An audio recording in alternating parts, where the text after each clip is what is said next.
Good afternoon, gamers. We're here at Attack on Texas with some Guilty Gear Exerd featuring Texerd's finest coming through here in Plano. It has been a blast, a really cool one-day event featuring so many games. I'm Raph, and here with Sakata. How are you doing?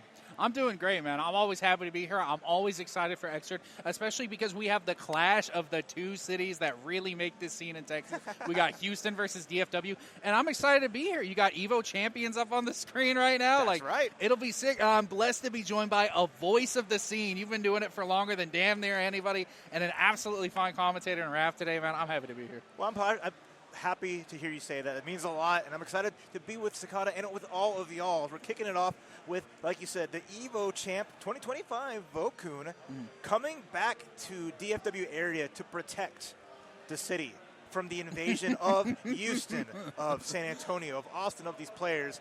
Going up against Zed Chama, top 8 at Texas Showdown for Blaze Blue. They don't even play that game. But vibing, having a good time. Heaven or hell. Should be fun. Jacko versus Coombs. Zed's got an L-Belt in the back pocket, so if things get a little bit questionable, he can do it. He's got a lot of options outside of it, but you got to have to deal with Bo Coombe. Bad burst to start off the round, and that's where Coombe is scary, right? This matchup is very much, if Zed can get set up from a distance with Jacko, he's going to have a very easy time of it. But Vogue, if she gets on top, it's going to be incredibly difficult to get off. Coombe has such high damage when he gets a meaningful touch. It's going to be a low-touch game no matter what you say of it. Yeah, you saw like already round start, Vogue, and he just went right in, getting started. Don't let Jacko even have a chance to build some houses, to collect taxes. None of that. Landlord's down. That's first round pretty clean. And here we go again. Vogue just aggressing at the start. Yeah, the Zed finally gets it set up. Good long-range sweep, good pressure to go ahead and get off. And now you can go ahead and start getting up houses. And this is where, Coombe can struggle a little bit. He doesn't have the best anti-zoning tools without committing highly. You saw there, that's what we call the Grandpa Viper into a bad burst, gets punished for it. But that's one of his best tools for trying to get in, but it's incredibly minus when blocked. So he's going to have to be very careful about how he uses them. Throw that gets rid of all the minions. But, the slidey is going to be one of the best options. The advancing part of it goes past, like, the low crush properties of Hayabusa. But we get the Shinken knocked down, got some houses there. But a wake-up super getting scooped. Double up, that is a weakness. A lot of Coombe's setups are very, very reversible, punishable, let's just say. And Zed doing a good job of just holding down the fort, building up a little city, playing the landlord. Vo not doing a good enough job being the Mao of this one. Air Hayabusa gets a hit, knockdown. Yeah. And we're back in the loops. Start the party. DP getting baited and a perfect punish on as well, just adding up the damage. Zed blocks the overhead, gets the low. There's the Hayabusa again. Escapes the corner, but the punish burst is available for Zed just in case. Yeah. Sets up the unblockable. You have to burst out, otherwise you're going to take a lot of damage. 6H on, wake up, not going to connect. Yeah, keep sweeping. Sweep the leg, get the knockdown again. It should be an easy round finish. Vokun game one with a perfect. Yeah, Vogue, she looks very, very good so far. And one thing I do want to call out, you saw Zed used a gap in one of those strings a second ago to do the DP. I believe it's standing dust for Jacko. It's one of the dust buttons. It's a one-button DP. It just comes out, right? So the next knockdown, Vogue kept very tight strings instead and didn't give Zed a chance to try and mash out and get a DP off, right? Trying to be a lot safer, and you're seeing it here. Very tight strings, finally commits off to something, and Zed doesn't want to mash on that. Hey, good blocks, gets out of the situation. No 2S, so the anti-air's not there. It's going to enable Vogue to get big damage here. Burst still available, but the pushback, not bad. Yeah, good fireballs, goes for the anti-air, tries to get the throw off, not going to happen. And the lawnmower a little bit too far away to clip, finds it with the red orb, has to burst. And Zed's in kind of a bad position here, finds a really good counter hit. Going to go ahead and get a knock down the corner, and now we're setting up our little houses. We're setting up our friends. All right, keeping Vogue in the corner, not bad, but Vogue tech, jump H, a classic. Although Zed getting some damage. There's the wake up, Shinken, going to get hit out. Autometer here for Vogue. Nice down block. There's the burst again with the bait. Every time Vogue, just like last game, went for the Grandpa Viper, gets punished, goes for the burst, gets blocked out, but the steppy, that's a low. Match point, Vogue. Tough one, and that's exactly what you were saying, right? The last round you saw Grandpa Viper got blocked, immediately burst, and Vogue doing again. That's a bad habit that's going to get exposed. Zed pays attention. Wow, huge round start trade, and you get the full Shinken loops off of it. Really good stuff for Vogue. Opting for a little bit of a reset, gets the overhead. Now you're going to go right back into it. This may kill with optimized routing. Yeah, go right to super. I like this. Set up behind, get the clap, and this is just the damage. The burst save too, keeping it just nice composure. Yeah, good Zed stuff. Last chance, but without any houses set up and nothing there. There's the IK. Let's see it. No and it was problem gold there. IK too. You couldn't even bash that. top 8 winner side. Vogue cleaning up pretty well. Zed putting up a good battle, but with just how much work Jacko's going to have to do to set up, to prep up.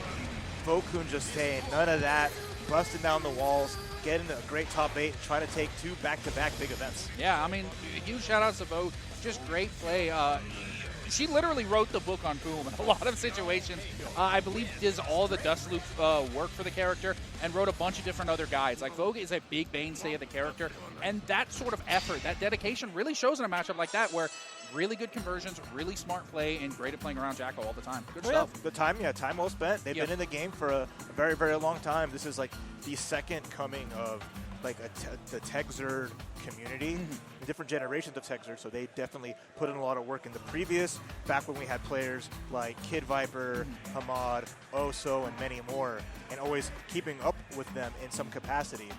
But now, continuing that on, and that skill is just translated back before the 2020s, here to now. So it'll be cool to see what they do in top 8 winners, but we're going to keep on moving through this bracket. As again, like you mentioned, we have great players representing all the different cities. Akai versus our friend Autodidact. So it's going to be a nice just, Didact outside of that, right? You talked about DFW Houston. Didact is the linchpin of the other cities, representing that. Yeah. And like Vogue has had skin in the game for a very, very long time, with making a switch about a year or two ago into the Potemkin, representing that character, which would be a lot of fun versus Akai's Jam.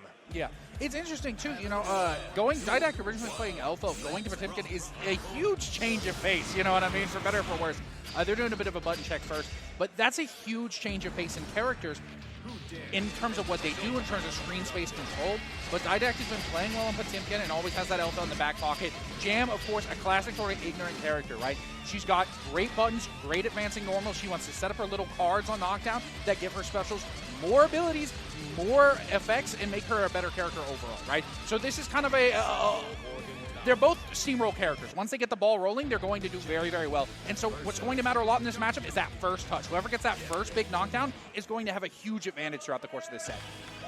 Absolutely. We'll see how it plays out. Can Autodidact weather the storm, weather the pressure from Akai, get those big grabs, those chunky hits, and put some control on this just pixie of a character. Already you saw just how much Akai's been playing box, flying around, just keeping in that area, and Didact just moving forward, slowly gets the traditional counter hit, ICPM into the corner with another knockdown. This damage, there's the YRC, there's the guest pressure, and gets the knockdown.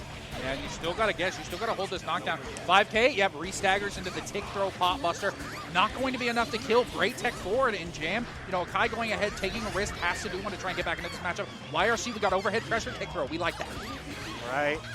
At least gets Potemkin in the corner. Didact with the burst with meter for a dead angle. Doesn't block the jump in. He's getting pushed in on the ground for some more. Okay, but the wake up, because you did not put out a button early enough.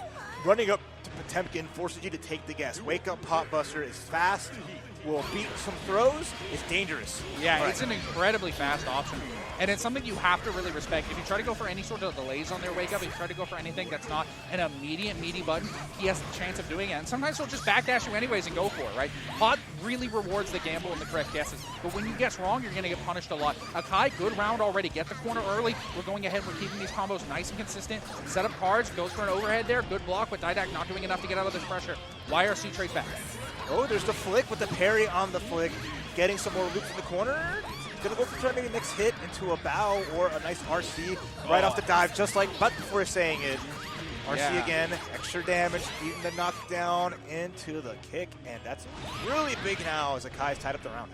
Yeah, really smooth round, and this is what I'm saying, for those of you at home, that first touch, whoever gets the first meaningful knockdown is going to have a huge advantage. Akai gets the first hit, going to go ahead and set up cards, and finds the triple overhead. Will find purchase, has both cards set up now, gets the low, another card. So many options available for Jam in this. Oh, nice IV though from Didact. Gets a block on the DP, a burst on the 6K. There's the jump, was waiting and baiting, and nice punish here from Akai. Oh, it's going to be a knockdown off the jump though. Yeah, gets the 5K. Akai trying to get for a pop buster or something, not guessing correctly. Going ahead, restarting. Akai holding space pretty smartly, but Hawk's got huge normals in this game. He can control so much good. Anti-air, not going to find anything. Goldberg's really high. But there's no punish on that unless you throw it out of the sky. One more hit, the backdash is going to get tagged. Hellfire serves a knockdown, but there's another hit with the Mega Fist into meaty 5K, putting the boot out, the trip up. Game 1 Didact.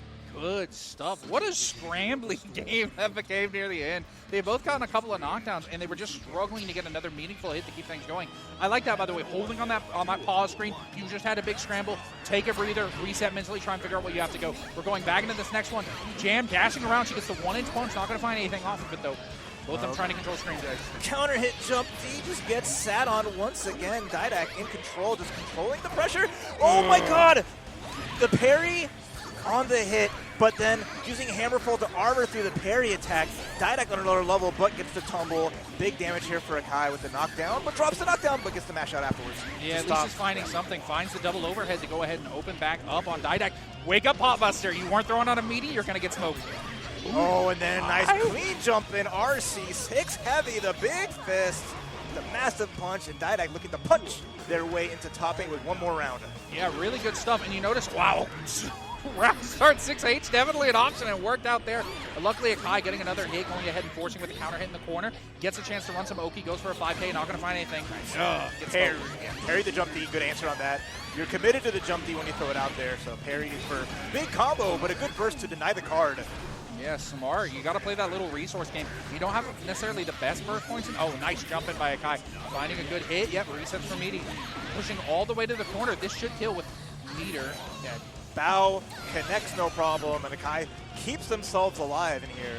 Wants to stay in that winner's bracket, tie things up if anything, but Didact locked in. Here we go. Yeah, these rounds are going quick. Do not blink, you're going to miss it. 6B on round start covers a lot of Jam's options. It is committal, finds another 6B anti here. Going to go ahead and knock into the corner, and you're in a good situation. Opts for the 2K. All right, forward Mega Fist. Early on the 6P, not to get the anti-air on the IAD. Not knockdown for Akai. Didn't carry the burst that time, but good, very close round. Finds a perch, both of them trying to get in. Hammerfall going to go ahead and charge from half screen. Doesn't get a conversion off of that weird Black Beat combo. Oh, nice counter hit, 6 heavy. Be able to get the knockdown here off the charged Gekir and get another card available. Blocks the perfect RC, but no punish. IAD's good though. It gets the overhead, going to go ahead and start some damage to some pressure up. Didact going to double jump out. Gets the backdash, not going to get a punish for it. Finds the 6H, just obliterating him, running up with a Hammerfall, trying to find something to happen, misses. So many whiffs, such a scramble. And finds the anti-air. There's a big blast and enough damage off the OTG, and Didact takes the game 2-0. Sending Akai to losers and getting Potemkin top 8 winner side. Oh, great stuff by Didact. Akai, of course, not going to be out of the bracket just yet. You're going into loser side, and you're really close to the end here, so there's a high chance for Akai to come back and go ahead and make that top 8. But, dude, that grab, what a scramble, and what a good option to pull out for the first time in that set. Yeah, using a Heat Knuckle is very dangerous. It's very committal. And but at the same time, Akai's hesitation, just staying in the air. Like, I can't be dealing with a trade on any of these big normals Potemkin has, and I don't want to get too close to that 6P, so hover in that spot, and Didact just committed, found it, made it count, and now we'll be meeting Vokun in winner's side top 8. That's 2 of our players representing that side, and we have a few more spots to go. Whew. It's good stuff so far. One thing I love, by the way, from Didact's game is how good Didact was at concealing information and tools until they needed them, right?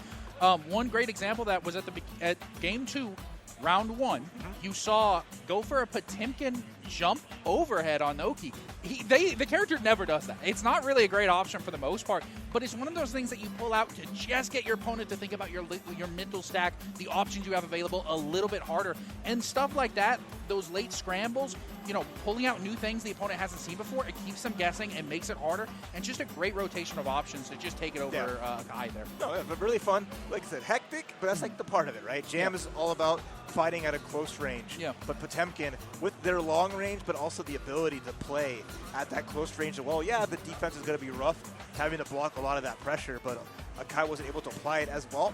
So we'll see what Akai can do in the loser side. But we're moving on, continuing to see who else will qualify for top 8 here as Attack on Texas continues on. As now we're going to have Papa Pesto versus Cade. I like that. A Houston matchup here to get to top 8 on the winner side. As Cade having some good matches to move on through. Papa Pesto beating Junebug, one of DFW's own really strong Axel players. So we'll have Slayer versus Leo to see who matches into that top 8. And after this, Ava versus Ghost Bear, another DFW versus Houston Classic. Yeah. And look, you see Papa Pesto repping the card. These are your Attack on Texas rewards, right? You get these. It's really cute. They have these PSA graded cards, and the grading is different depending on what placing you got. So they have these custom Attack on Texas cards that they're repping with all the information on it. It's going to say Uni top 8 champion, da-da-da-da-da. Oh yeah, top 8 for Uni for Papa Pesto. And now looking to add another card to the collection. But Cade, one of the finest to do it. Second place at Combo Breaker. Yes. Super duper strong player. Has really grown into one of Texas' finest. So let's see what Papa Pesto can make happen today, or if Cade's going to storm on through with that Leo White Fang. Yeah, it's going to be tough. Slayer versus Leo. This is a hit 'em hard matchup. Both these characters are considered apes, right? They're both looking to knock down and run some absolutely ignorant pressure on the other one, and they both have really, really strong defensive options. In Leo's case, he's got his flash kicks, but in Slayer's case, he's got backdash cancel, giving him invulnerability from a lot of stuff if you have the execution for it. So let's see what happens. Already Cade doing a good job just throwing out these buttons that Slayer can't realistically contest, finding a hit conversion into super, and this isn't going to quite kill, but you have a reset. Oh, mashing pipe heavy gets a little bit of a hit, but the trade works out in Cade's favor as Papa Pesto, heavy under pressure. Back turn S has been a check that I've seen Cade going to and consistently mix it up pretty well, and people haven't been able to deal with it. And now in this situation, a little interesting.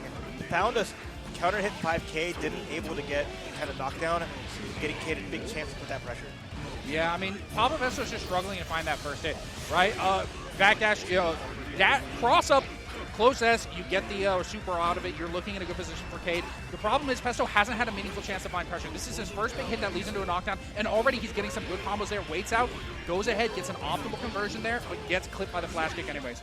Yeah, missing the knockdown off the situation. Didn't really have that combo they needed because, again, jump dust is the ender there. Without that, you still have to worry about the flash kick, but Slayer having a really good and vulnerable backdash with the cross through may have a way to beat it out. Round start IAD, a nice staple of Leo players, getting a nice knockdown. And again, you put Slayer on his back. So far we have not seen Pesto get those backdash jumps to escape the situations. Has eaten so many meaties, and that's, you gotta be on top of that. Yeah, he hasn't really got much going defensively so far. I mean, he's just kind of been having to hold Cade's pressure, but that's the advantage with Leo. That's what both these characters want to do. Goes for the YRC stuff again, trying to find a game. Cade exchanges the YRCs, go for an air throw, nothing's going to come out of it. Goes for a 6P, but Cade's ready with a deep flash kick. You're going to have to punish that before Cade's really going to start respecting you. Good RC pressure, keeping turn going. Nice match. All right, but still finds little hits, and there's not being anything consequential from it. No matter what attacks are coming through, either the 5Ks, however, there's been no knockdowns, there's been no good sequences from it. Papa Pesto just not being able to find some substantial damage. Respecting the Eisensturm, eating a big 5 heavy, and again, we're back under storm. Well, that tick throw was nice. Gets the cross up on wake up there. Yeah, you're forced to burst if you're Pesto. You have to try and find a chance to keep going. Opts for a reset for the instant air dash, and instead just gets blown up again. Cade is ready to reversal out of any pressure you try to put her in, and it's not going to mean anything here. Great damage. Opt for a reset. You got one touch. All right. Gets a close slash, and it just stares the charge in the face, and Pesto eating it. Tough one. Like a box lunch, but it happens. Just not at the top of their game. Having a good way to get to this qualifier for top 8, but not the best showing that they could have expected. But still a valiant effort. Cade, though, showcasing their skill, their relentlessness, and their skill. Top 8 winner side for her. Yeah, I mean, absolutely, Cade just playing super, super well. And one thing you got to mention with her is this is a top 2 combo breaker finisher, right? Combo breaker, Xrd, it's an older game. You don't have as many big tournaments. So you have Frosty Faustings and combo breaker are the 2 biggest ones for it. Top 2 is insane. It is a huge placement for the game, and it just shows how much skill you have in Texas, right? Papa Pesto is an up-and-comer in the scene, has kind of been learning and picking up over the past 6 months, I believe, starting with Showdown a little bit before that, learning Slayer, and already, putting up these good placements in these brackets, learning, developing the game plan sooner. You know what they say, iron sharpens iron. You can't get better without good players in your region. So come on out, man. If you're in Texas at all, show up to your locals for this game. It is still alive. Yeah, every week in Houston we have a decent group recruit coming out to our locals, and Exer's always coming in full force, multiple setups, running tournaments every now and again at our locals on Wednesday. So, we have just a great community that helps build that up, which is always fun to see. So, it's just a game that's been just Exert in general, 10 years now, continuing strong, continuing on, just like we are here for our last top 8 winners qualifiers as we have another really fun match. Ghost Bear, a legacy Exert player, always repping beforehand with the Ramlethal, making a big switch to the Raven, going up against the DFW staple, who used to be off the East Coast some time ago, moved over here, has been a dominant force in Evangeline. Yeah, Evangeline, I think Raph understands how much she is a DFW staple. At this point, she shows up to every DFW tournament and just wins it, right? Sweeps through everybody and just decimates the region. When she's not there, we know kind of, okay, it's going to be an interesting bracket. But it's between her and Junebug, that is DFW's guard. They are the ones who will check you. If you can't beat either of those two players, you're not going to win a bracket in this region, right? And so she's been kind of our defender of the region for a long time, going up against a strong legacy player. Kai versus Raven. Eva has a Raven in the back pocket, so she definitely knows his character. So let's see what can happen here. But also, just that early generation of Exer with a lot of the early strongest Houston players. Ghost Bear was there grinding with those strong players and has a lot of experience in the matchup. Let's see how well they can surprise each other and make it happen already. Ava putting Ghost Bear in the corner, but the jump back does. And finally, our first danger time immediately into the stance. Maximum. Oh. The power, the excitement, the damage is absolutely insane for Ghost Bear, who has the meter. There's the super RC. No, just too beautiful because you can cancel the stance into super. Recognize the situation, took the hit, got the damage, and what a round from Ghost Bear. Yeah, really, really solid stuff. One thing I want to shout out for those of you who may not be as familiar, both these characters control similar ranges for each other. The difference is on Oki, right? Raven has unreactable 50-50s. You basically got to guess. Kai is a little bit more stereotypical, a little bit more of a Shoto. He's got better fireballs. The downside with Raven, though, he can't air dash out of the corner. He has an extremely consistent and similar air dash no matter what. It's always at the same angle, so he's very punishable. Great throw. Catches the reset, gets the ball, 6P again. Snava trying to snipe out of there. And now all this excitement for Ghost Bear. The ball is powered up. The damage is powered up. There's the RC into swoop with the low. No burst yet from Ava. Taking all this damage. Scoop again. Maximum excitement once more. This pressure is almost insurmountable, but there's the dead angle. Yeah. Opts to get out of the corner. 5K. Waits a second, expecting a parry to come out of Ghost Bear, expecting that excitement to be built back up. Instead, just running up challenge. Nice 2S. Gets the 2D. Goes for the knockdown. Blocks the burst. Risky and gets the full pickup. Good job for Eva taking a bad round and making something meaningful out of it. Yeah, Ghost Bear throwing that burst. Had an idea, didn't quite work out. Raptor, great sever, catching the swoop. Here's the knockdown, and Ghost Bear now in the thick of it. Yeah, anti jump low, going to go ahead and knock down, push in the corner. Now we've got setups. Tries to reset with 6K, very plus move, but good job by Ghost Bear to backdash it. No, gets a punish instead, dashes right up, finds the punish, gets the command grab, build that excitement. Big reset there from Ghost Bear, but the far slash catching the dash forward. Yeah, Stun Dipper so good as an option. Gets the reset with the 6K. Opts for a wait in the close slash. Tries to find something. Good jump out by Ghost Bear. Finds a knockdown and gets back into the corner. We got to build up some excitement if we're Ghost Bear. But good situation. Tag forward. Swoop on the other side. Both players racing around, but jump dust is so good. It has such an extended hitbox. So hard to anti-air. Ava blocking through. Has all this meter in her pocket. Slidey. No Stun 6P. Dipper. Finds the JS. Gets the pickup there. No burst for Ghost Bear, so that burst super is going to do enough damage just to finish the job, and a great start. And that was all because Ghost Bear throwing the burst in that second round, not having that ability to make it a comeback factor. Ava with the hair knockdown, beautiful turnaround, as it's been a very close match. Exactly, and exactly what you were saying, using that burst in the second round, gets it baited and used it late to try to keep the round going. It's going to end up costing you, and that's what happened here. Ended up losing as a result of it. Good stuff, and now we're going to go ahead and find a wake up. Already nice, tags into the 236C, gets up the grinder, tries to go for more confirm, but good DP by Ghost Bear. Ugh, can't speak. All right, 6P there, but no, not counter hits. They're not going to get the command grab. Nice knockdown from Ava, playing a little more comfy. Stun edge, no punish off of the stance RC. Nice DP again, counter hit as well, going to extend the combo, drops the greed sever, unfortunately. Is going to just wait it and block it out here, but now it's Ghost Bear's time, unless the backdash works out for Ava. Really smart stuff. Finds the jump in. Ghostbear trying to make something happen. Good dash up with the low. Going to go ahead and beat the blitz, and we're running back in. Unfortunately, TP will beat it. Set up Grinder, sets up Fireball. YRC, great option. Covers everything. That. Yeah, Super coming out. The YRC staying safe. Match point Ava. Good pressure. Starts off with a round start 2D, trying to find something from Ghostbear. Not going to happen. Ghostbear backdash, plays it safe, and gets the first hit in the air. Wow, that 2B was dangerous. Yeah, recognizing the ball's not low enough to force a block. Ava catching the swoop with a good hitbox, gets the air scoop. And now you're in the corner, standing low. Give me that burst with the full jump punish. Ava going to get a big looping combo here. And Ghostbear back in dire straits. There's the jump forward, late IAD. There's a big grinder. Going to go for one more hit, and it's all it's going to have to be to finish the job. Good blocks the stun dipper. You have to play really patient. Kai has so many plus range moves that can be used to reset.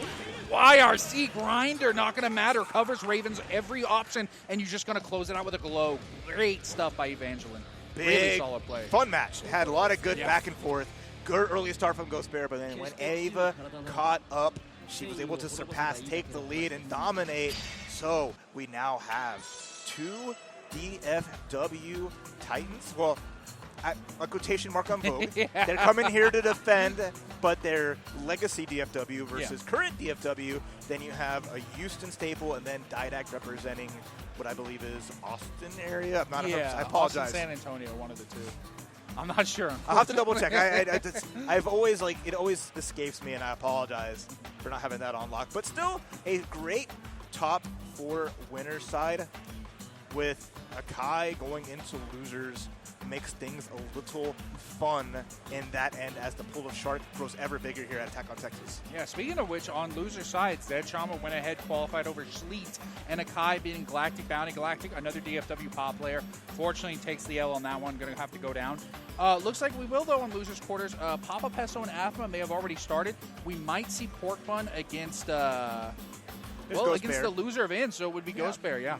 Pork Bun, another DFW player. She's a DFW LFL, and probably the biggest cheerleader for the game in the region that anybody else is. She's always online, encouraging people to sign up for the game and play it. She's a great person to have in the scene, you know, and people like that make the scene possible, makes it fun. People encouraging you to sign up and keep showing up. It's awesome. It's a good part of it. Great game all around, you know. Akai, who took the mantle of holding things down in Houston, helping run the weekly events. Running the weekly events with a lot of people helping them, and just like, you know, rallying everybody to keep going. And we have a lot of like cool events there because a lot of people are stepping up to make it happen. So it's cool to see like Fresh Pork Buns doing so herself, making that really pop. You know, we have a really cool Discord. So if you're in the Texas area and you want to meet the community and get some great games in, those folks will really show you a great time and help you catch up. Yeah. So that's always fun here.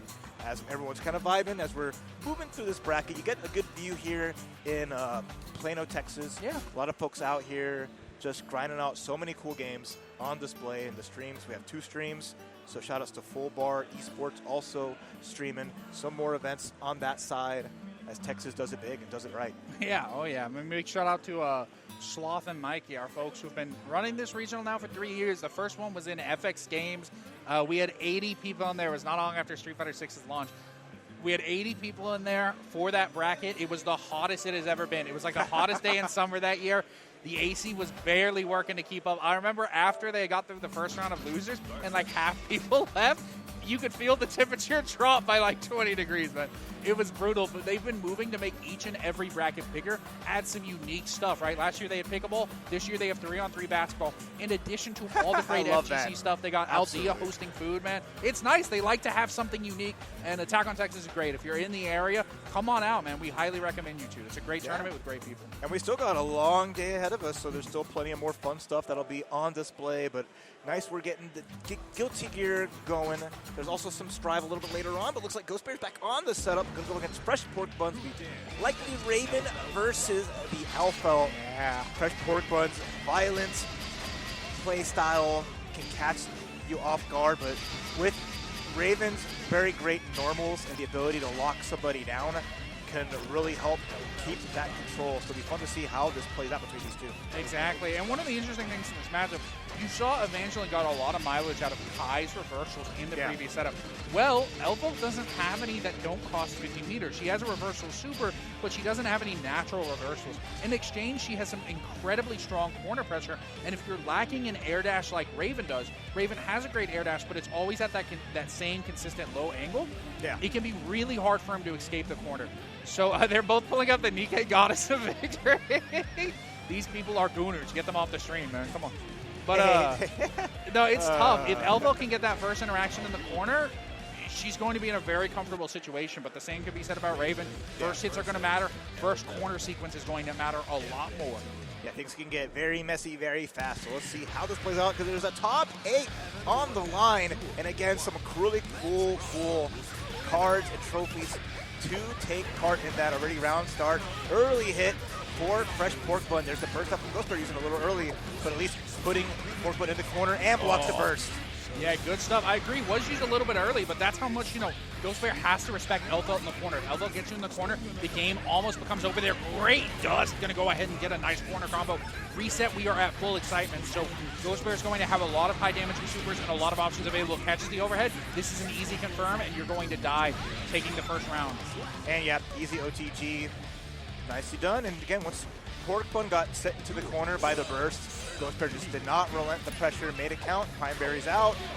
Gets the 5 heavy into Bridal Express. The knockdown's good. Ghost Bear tried to jump out, but no full combo. Oh, and there's that shotgun. This is what makes Elfold so scary. Super fast. It is a 3-frame startup. When she charges up and she stands there for 15 frames, it's a 1-frame startup. Incredibly hard for Raven to get out of the corner. You see, she's doing a great job just taking her chip damage, constantly resetting a little bit to try and get Ghost Bear moving or doing something. Ghost Bear finally fights out of the corner, but gets knocked right back down again. Pork Bun in the charge. All right, Battle Express is good. There's the shotgun pressure. Finds shotgun S. RC. Not enough to kill, though. Gets knocked down. Ghost Bear getting a small chance to play here, and Fresh Pork Bun without any meter. You're going to have to take a lot of this. There's the ball. More pressure here. RC available with the swoop. Finds the scratch. No air to air, but a big crushing heavy. Really good blocks by Pork Bun, by the way, to get a chance to get out of that corner there. She had to guess correctly multiple times and finally did. Risky burst. Ghost Bear was on the ground, but no blocks. 5H is going to close it out. Good round. Tried to backdash, got caught. Yeah. One apiece in the rounds here as Ghost Bear, though, has the burst advantage. Can be good 5 heavy from that range, allowing the swoop. And if you're not evading the command grab, that's giving Raven a lot of excitement. Yeah, oh yeah. Command grabs, that's how he's building up his excitement meter the most efficient way. Super good for him. Goes ahead, excitement, parries into the YRC, and gets a press. Pork Bun fighting back out, though. She's made her way out of the corner, and now she has to dance around Raven's long-range normals. 5H going to whip, gets low. All right, command grab reset again. It's the third one. Pork Bun just staring. The noodle. Just eating so much. There's the empty low into the scratch. Ghost Bear with the first game here. Good stuff. Pork Bun, go ahead and take a drink. Gives us the thumbs up. I appreciate it. She definitely has what it takes to win this. You saw in that second round, when she can get that early advantage, she can make it happen. The key of the game is early burst and trying to bait out the opponents. If somebody uses a bit too early, you have to be ready to try and bait and grab it, because if you get that advantage, you're going to win. Ghost Bear doing a good job of pushing into the corner early on this one. In a hard time, Pork Bun just not finding the buttons to challenge Raven right here. And Sickens blocks the dust. But the throw from Ghost Bear is going to get some damage here. Gets the needle, slows Elfelt down a little bit. Meaty crouching heavy. Pork Bun looking a little hard pressed. Yeah, she's finding trouble getting out of this corner. A bit of a desperation burst, down a lot of life. She just wanted to try and get something to happen, and unfortunately gets blown up for it. Finds the JS, not going to matter. Ghost Bear closing this one out, going up to set point. Yeah, one right away, making top 8 loser side. Pork Bun here in a difficult spot. Has not been able to pull the pin on Pine Berries. Getting stuck in the corner early on without any meter or burst. Just so hard pressed under this relentless pressure from Ghost Bear. There's the swoop into the low. RC building up all the excitement. Yeah, big conversions here. Oh, yeah, drops the combo a little bit, but still finds a way to get Oki. Reset for the swoop and hits with the 5D. Again, this is going to close it out. And Ghost Bear with the 7 golden letters, reminding everybody how much legacy skill he has. Really good set by him. No, solid. Again, just in full control. Don't let, under pressure from Elfelt, let's let Pork Bun get her round and do some work. But from round start, Ghost Bear was able to get this knockdown into the corner, good pressure with those good normals, and just play that range so effectively without Elfelt finding a chance to force a scramble and get some momentum. So 9th place for Pork Buns, top 8 for Ghost Bear here at Attack on Texas, as I believe now we have our top 8 solidified here. Yeah, I think so. One thing I do, let's see, we got Fresh Pork Bun. Sorry, we got Ghost Bear making it through. Of course, you got Eva. You've got Cade. And that is in Pool 2. And Pool 1, you've got Zed making it, Akai making it,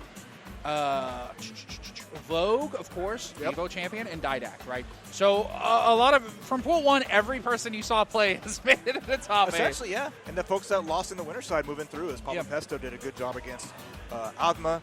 So, again, good mix of great players representing all of the cities. The lone San Antonio representative in Didact in the winter side, trying to remind everybody that it's not just about the 2 cities.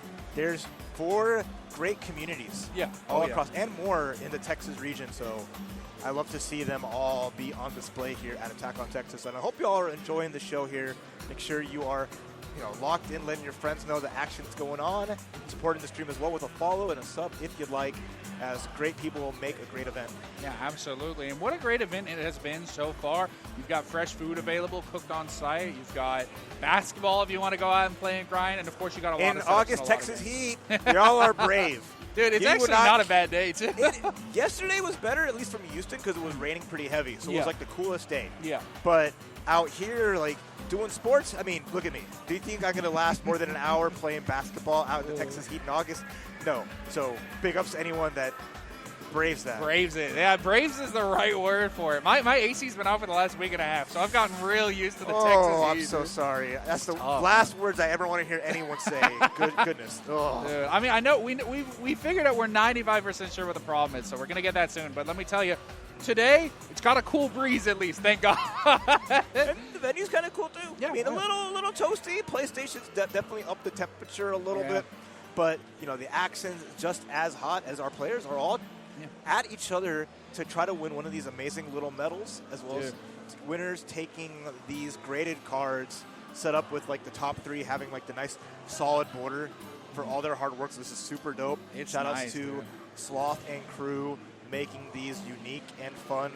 Here we have Cell beating on Jam, dunking on Jam, as Dallas is dumping on the Spurs, as I guess one would expect from this. So, dude, it's very nice. funny. You know what's funny about that, too? Every card I've seen so far for all the top 8 games are different cards. So they printed a good selection to, just for this, I think it's a very cute idea. And, they're even, scuffing up a little bit on each one so that you have different gradings per placement. It's a really, really nice touch. It goes to show you, man, Sloth and Mikey, they want to make a unique event, and they want to make you a reason to come back. And these trophies are really unique. They're a super cute way of just showing up the event and showing up the pride you should have for the region and for making top 8. Yeah, it'll be a lot of cool. And we're going to see who gets what, as we're going to begin our winner's side top 8 very, very soon. Our both players coming up here on deck as Vogue once again, the E-Vogue champion, as they had a great performance there, and then immediately said, I got to defend the turf, coming out back from Cali to help defend their hometown DFW, going up against San Antonio's own Didact, who had put on a great show against Akai in the winter side to qualify here. But we'll be in for a hard-fought battle of the big bodies. Yeah, absolutely. And frankly, I don't even know, having to face Vogue immediately after, I don't even know if Didact was really the winner of that top 8, right? No, but in all seriousness, really good performance by the pot. Against Coom, it's interesting. Both of these characters have a lot of really strong options. The fireballs can be annoying, but with Hammerfall, you can armor through a lot of Coom's stuff. So it's a question on how much Didact wants to commit to pressure, commit to getting in, versus how safe Vogue is going to play it to try and punish those commitments. And there you go, already punishing the cancel of Into the Hayabusa with the Hammerfall. Little factors here, gets a counter hit. And another one with the block on the burst. Didact, you got these 6K loops. Here's the ICPM, keep it simple but big damage. Yeah, opts for the R knockdown. Red RC going to go ahead and try and reset for some pressure. Not going to find anything. Vogue takes out forward and gets a punish. Now gets to set up her own little game. Yeah, YRC good into the 2Ps. One bad burst deserves another, and no FD on the Hayabusa reset. Already, we've evened everything up. Wake up Trishul up with the pop buster. Under pressure, no fear here. And the extension on the big body Coom Haehyun. Yep. Nice. Both of these characters, because they're so heavy and big, get some special combo routes. Shin Shinken is live for Coom. Very technical and difficult combo to do, but if you get it on pot, it does a lot more extra damage. So both these players are going to be rewarded for tight execution in this matchup. Oh, there's a knockdown already. Trishula hits, and then the conversion to ICPM. Didact on a roll here. The pressure, backdash, buster, no good. And misses the buster again. Throw it in the corner. Big chance for Vogue to put that pressure on. Nice overhead, gets a clip. Yeah, Shinkins, baby. We love to see it. Hard combo to get out of the corner. You have to, because Coom does not get much reward in the corner, unlike other characters. Needs to fold in through the screen to get bounces off the wall. Right, another wake up into the Trishula. Backdash, going to avoid the unblock, but not going to avoid the air Hayabusa. Plus unblock Stompy. Keep it going. IB's there from Didact. Under pressure here. Instant air dash back in, gets a 2P, nice reset on the tick throw, gets the OTG that will close it out. And you'll notice Vogue being a lot more tight on these block strings, not taking as many risks because Didact has already presented that, pop buster out of minus frames, out of plus frames, right? Yep, and another Hammerfall commitment as Didact has been throwing these out, and Vogue has been avoiding them consistently. The challenge on the charge Hayabusa, great 6P into ICPM. There's a knockdown. And now you're under pressure once more. Good situation. Opts for 5K. Tries to go for a little bit of a delayed pop buster, but Vogue was already in the air. Going to go ahead and get the punish. Vogue going to go ahead and start some pressure. RC's opts to keep himself safe. Gets the close slash. Hammerfall, RC from both players. Yeah. No pop buster, but gets a punish, a knockdown. Goal burst from Vogue-kun. Has the big ball super if they ever want it. No, just overhead dust. Yeah. This should be enough to close it out with the amount of meter. Grandpa Vipers gets the burst. Good stuff playing neutral. YRC Pop Buster. That Hammerfall YRC Pop Buster is a classic. And the extension. There's a super available for Vogue or a dead angle if they need it. The backdash. There's a ball. There's a blitz. Nice from Auto. Didact with the overhead. One more hit will do it. No Pop Buster for you. And that's the big commitment as we've seen time and time again. Didact has charged forward, Hammerfall break, and has gone for the Pop Buster, and Vogue has just been avoiding them so well in finding punishes. That's exactly what we were talking about before this matchup. You have to make commitments to spot to get in. Oh, wow, nice. Yeah, 6H is punishable. Really strong commitment. 6H super minus a block, but if it hits, you get a full confirm across the screen. So really big risk by Vogue taking, but you're up a game, you might as well take something. Auto Didact playing Superfall, Hammerfall full screen, gets the Pop Buster. Right, mixing up the command grabs pretty well here as Didact has almost a full bar of tension. Gets the 6K, gets a conversion off the RC. Expensive, but another hard knockdown into what could be the finish. Nicely done, perfect. 7 golden letters. Great round for Didact off of that early 6H commitment by Vogue. So Vogue going to have to tighten it up a little bit more. Runs up in 2Ps, a little bit safer while still trying to apply pressure. Waits, gets the throw, and now we get resets into Shinkins. If you're going to route start block, I'm going to make it count. But the Didact find a little hit of their own. Going to air throw, get the big bonk. Yeah. Nice backdash from Vogue, who's going to find some damage here. And the Shinkin kick, punishing the Hammerfall. Yeah, Shinkin, notably, it's not quite invincible, but it's super low profile, so it's very hard to punish it. It can be used as a reversal option. A lot of situations, bad first, gets pushed into the corner. All right. Nice block on the overhead. Try to go for a command grab, but Vogue not running in, just poking out. Match point for Vogue. 1 round away from for winners finals. Good stuff. Runs up and gets Pop Bustered, right? Vogue being very aggressive on the last couple of rounds, and Didact says, hey, what if I roll the dice? Gets a big hit. Really good situation for Didact. Go ahead a little bit further, but tries to hold some space. Wants to keep Vogue from getting out of the corner, but Vogue double Hayabusa in the air. Ignorant. And gets a low 6K, finding a nice chunky hit. Black beat combo as well. Didact under heavy pressure here. Air reset, jump D, nice IB, and the second hit getting it as maybe Didact was expecting a cancel. Opts for these safer combos, by the way, against his big body. Red Orb, YRC going to go ahead and avoid the Hammerfall or Slide Head and goes back into the corner, just triple Hayabusa. No need to be risky. Getting a little funny with it, but knew that just some hits will get it as Vogue gets to winners finals 2-0 over Ido Didact. Or shut it, just Didact now, making it into losers, having another chance there. But Kun Hae-hyun planting the flag as Vogue is again trying to get 2 repeat tournaments in their pocket. Yeah, absolutely. Just really good stuff. One thing that's funny about Kun too is, Vogue was an OG DFW, but DFW in general has a lot of Kooms. Now the market's been taken up by Glock My Guac and Indy have been the big 2 Kooms in the area. But we have a lot of Koom players for no reason. There's something about the weather, Yeah, a couple in Houston as well. Yeah. But it's like, as the Johnny players dwindle, the Kooms, they naturally can propagate and start going through the land freely as their like natural enemy has been filtered out and is not as prevalent anymore to keep them in check. Dude, human activity has rendered the natural predator of the scene in Johnny. He's not as common anymore, you know? It's There's also really good ones. Like Houston has Alt X Superior. Not able to be here. And then, of course, the Coast have some good ones as well. But it's a commitment, and there's a lot to it. But at the same time, it's very, very good. But neither here nor there, as we're going to be going into our next winners qualifying match for Winners Finals. Yeah, should be a very, very good one. Looks like we've got Evo versus Cade, DFW versus Houston. These are arguably the two best players in both these things, right? I mean, Eva for us in DFW is no question. The best player in DFW. Cade, arguably the best in Houston, has had incredible tournament results. This is a good matchup, and I expect this one to go near all the way. You could see this one happen again in grand finals. Very likely, to be honest with you. No, absolutely.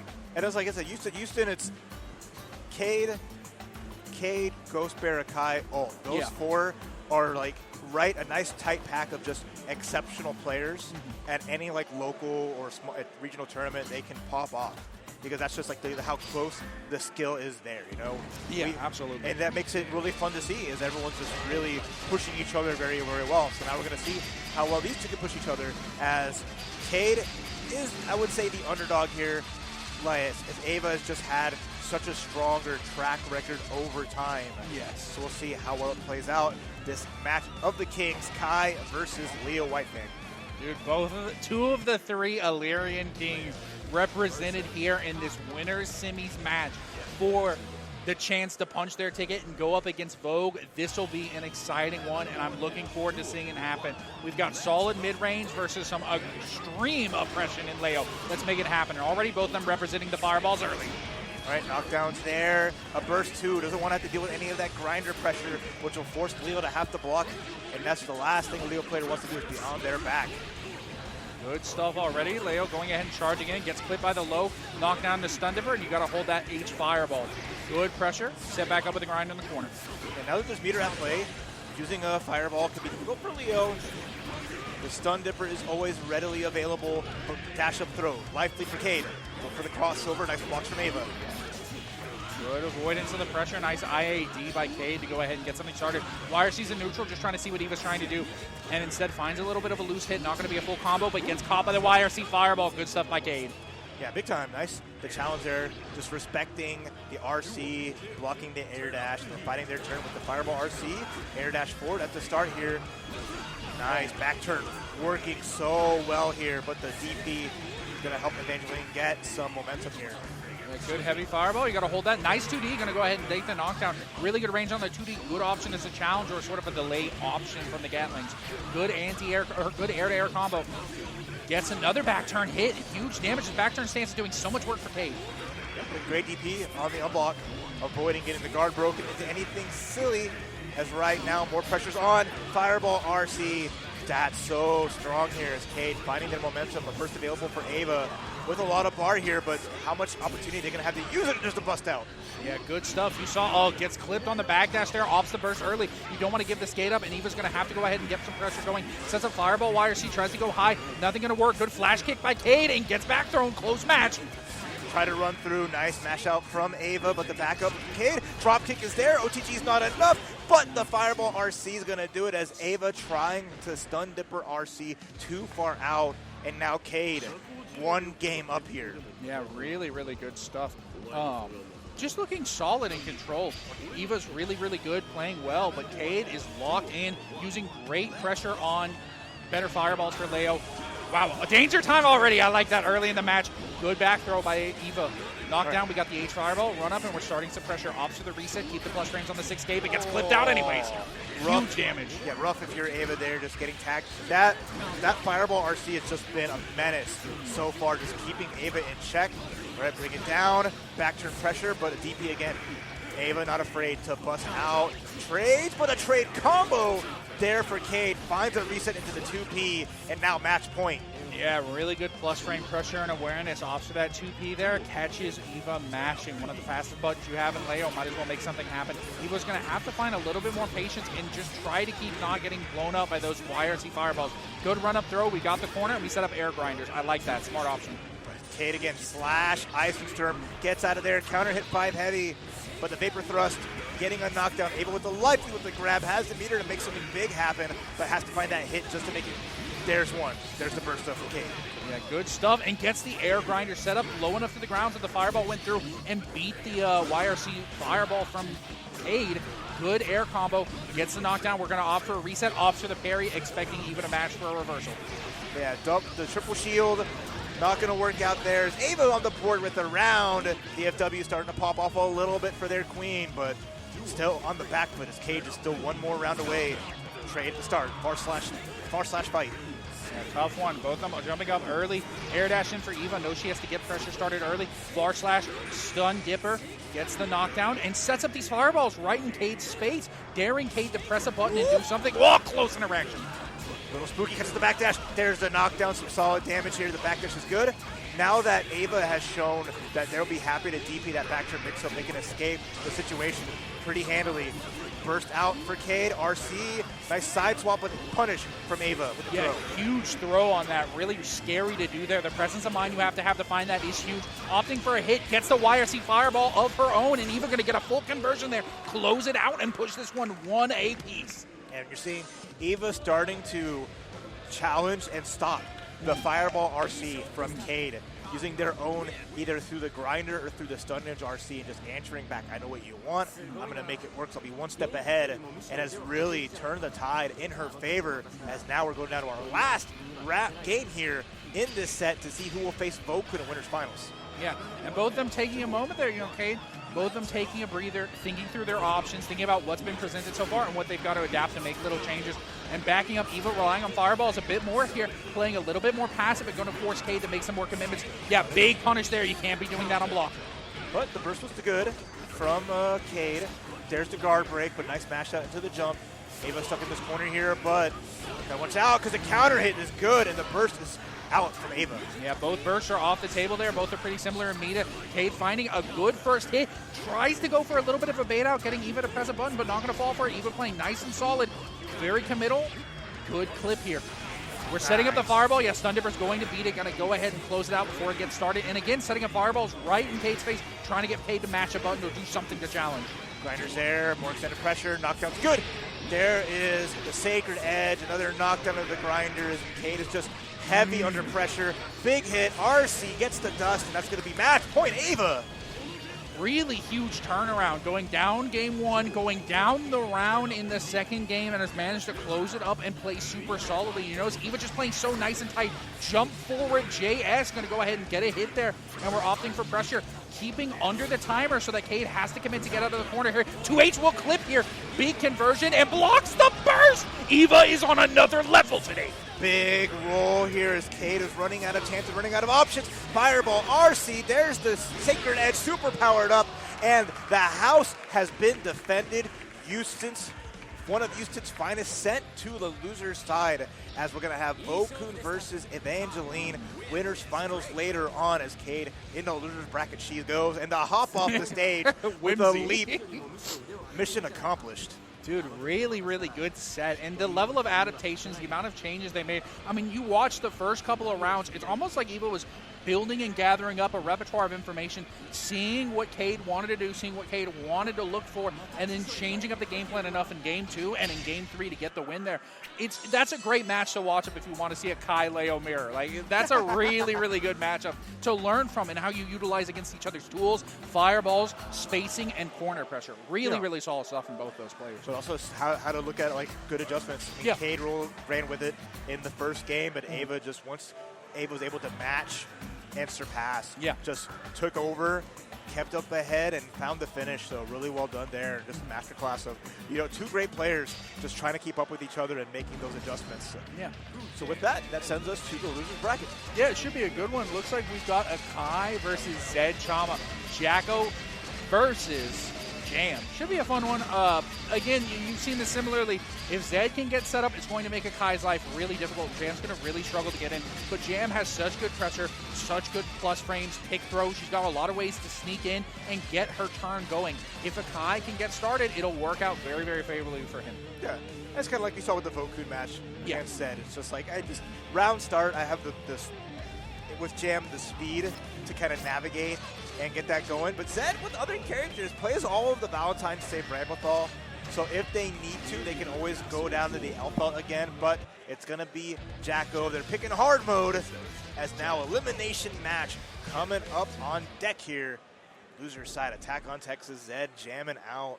Yeah. It's good. You want to keep that presence of mind, keep yourself clear, keep yourself positive as we start off this first round. Both of them, you know, Akai opting to backdash to see what Zed does. Zed pushes out a button and he's going to go ahead and set up the houses early. But if you're far away setting up houses, Akai has a chance to set up cards. So there is a give and a pull with this matchup. You see the 5Ks and the 2S's are going to be the big buttons Sam wants to do to break the houses. Already, the B house is taking a lot, but a trade is going to make it so Kai can just, knock down your house. No problemo with a 5H in the dust. A little bit scrambly here for Zed and finds a 2S. Yeah, good anti-air. Going to go ahead and get the knockdown, press into the corner, and set up some houses of your own. Good overhead, but not going to find anything much out of it. And good blocks by Akai, getting the just blocks to try and get out, but you're down a lot of health. And, Jacko's so good at just getting little bits of pressure, little bits of damage to find a closeout. Good combo already, though, for Kai. Off of DP, was able to find something nice. Back into the houses you go, is able to destroy one of them. Slidey's bad. Slidey again because let's rip, let it rip. And then challenging, I like that. Low committal, dash up 2K into 5K on the backdash, getting a quick hit. Zed Chama, first round. Yeah, a bit of a risky one. I mean, leading on the lawnmower, if he gets blocked, you're pretty minus, but it covers so much space, and if you space it correctly, it's barely minus. Very good situation, and Zed's using it a lot to trying to catch Kai moving forward and press his buttons. Akai with a good start for this round, though, gets cards set up, gets good combos, and is doing pretty well. Nice 5K, gets the overhead, and goes for the cross-up. Big damage. Even though they got the regular hit, they just extra mix it up. There's the bow. Off to the corner with you. The wall stick RC to make it finish. And that's going to be a round apiece. And you'll notice Zed held burst there. Doesn't want to give up any information about when they might burst. And you know you're so far down in that round already, bursting is just not worth it. There's no chance of being the hero. Wow, what a 2S. Really? Are you kidding me? Champ is getting tagged out, but right back at you. The homie saving the day. Despite the house getting destroyed, it kept Jam from moving forward. Akai is very committed to just being a home wrecker. Yeah, that's the classic thing Deb used to talk about in this matchup. If you break the houses, it makes it really hard for Jacko. And Akai's just trying not to let Zed get started up in any way possible. Because you see, with all the guys on the screen, this is difficult. There's so much coming at you from both sides, and you're just getting pressured. Good stuff. And finds the spike, doesn't get a knockdown. Houses are still there. A trade at least gets rid of the minions, no problem. RC doesn't get the anti-air. Big chance now with the counter hit comes out. And look at this damage coming through here for Akai to bring it back. Yeah, good pressure, sets up a card. Akai getting some good corner combos. Nice counter hit, not going to find anything out of it. Zed lawnmowers out and goes back to the safety of the houses. I own all this property. I'm safe here. But Castle Doctrine, baby. But brought back the houses just to be able to keep them leveled up and summon them. That was so smart. The last chance burst from Akai. Can't take any liquid chip either.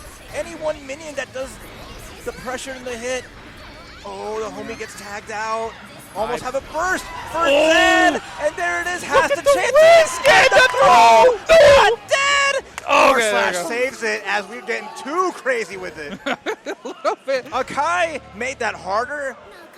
Thinking that the throw as the burst was coming down would have been fine. Could have been able to get a close slash launch. No big deal, but just made that a spicy finish. Holy crap. Good Lord, that was a close one. And with the risk gauge, too, I really thought it would do it, but barely didn't. Luckily, Akai didn't avoid a little bit of a fraudulent loss there and was able to close it out and getting a good round start already. They got a trade, but Akai got the better of it. Pushing into the corner. Now Zed's going to have to fight his way out.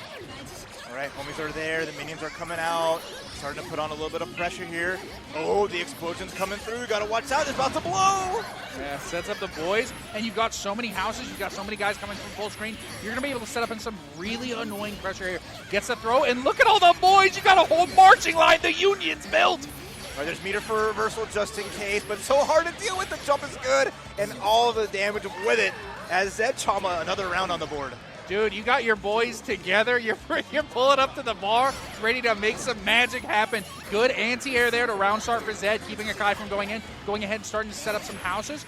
Wow, DP's right out. But then Tech buttons, the windmill from Jam, Tech H, very, very strong. Trying to get the cards, but there's the Slidey again. Yeah, max cards for Akai on one of them, giving him some options, making it a lot easier. But again, this lawnmower has been so good from Zed. Good parry by Akai, going ahead and challenging out. We're going to cash out for a good amount of damage, and drops in, opts to go for the overhead instead of breaking some houses this time. Wants the damage to come back. And then immediately air dash RC just to keep that pressure going. Gekarin's good. Yeah, Max is out on cards, catches with the low, gets the big blow up, and with the super, this will 100% kill. No question about it. Doesn't miss the bows. Match point for Akai. Hell of a set, though. Both going back and forth. The tug of war continues on here. Potential, though. Final round. Nice. Air dash Gekarin just to get a nice dive kick and already solid damage. Yeah, I love that aerial hold. Zed's trying to cover the ground with the lawnmowers, so Akai's leaning more in the air, trying to stay a little bit higher up, trade with these little, trade with the minions coming in, right? Lawnmower gets punished. Good attacks by Kai. Trying to find something, but backs himself into the corner, opts to dash through and get on the other side, and you're in a good position. RC for the triple overhead, catches with the dive kick anyways. Yeah, Gekarin is good. Damage is there as well. We have a bow available if we need it. We're going to cash out the Black Beat combo, no problem. Sayonara's Kai. Plays it safe, plays it smart, eliminating Zed Chama at 7th place, but Zed still earns the card, earns the medal, takes their VTuber Fumo, and off to the off to the crowd.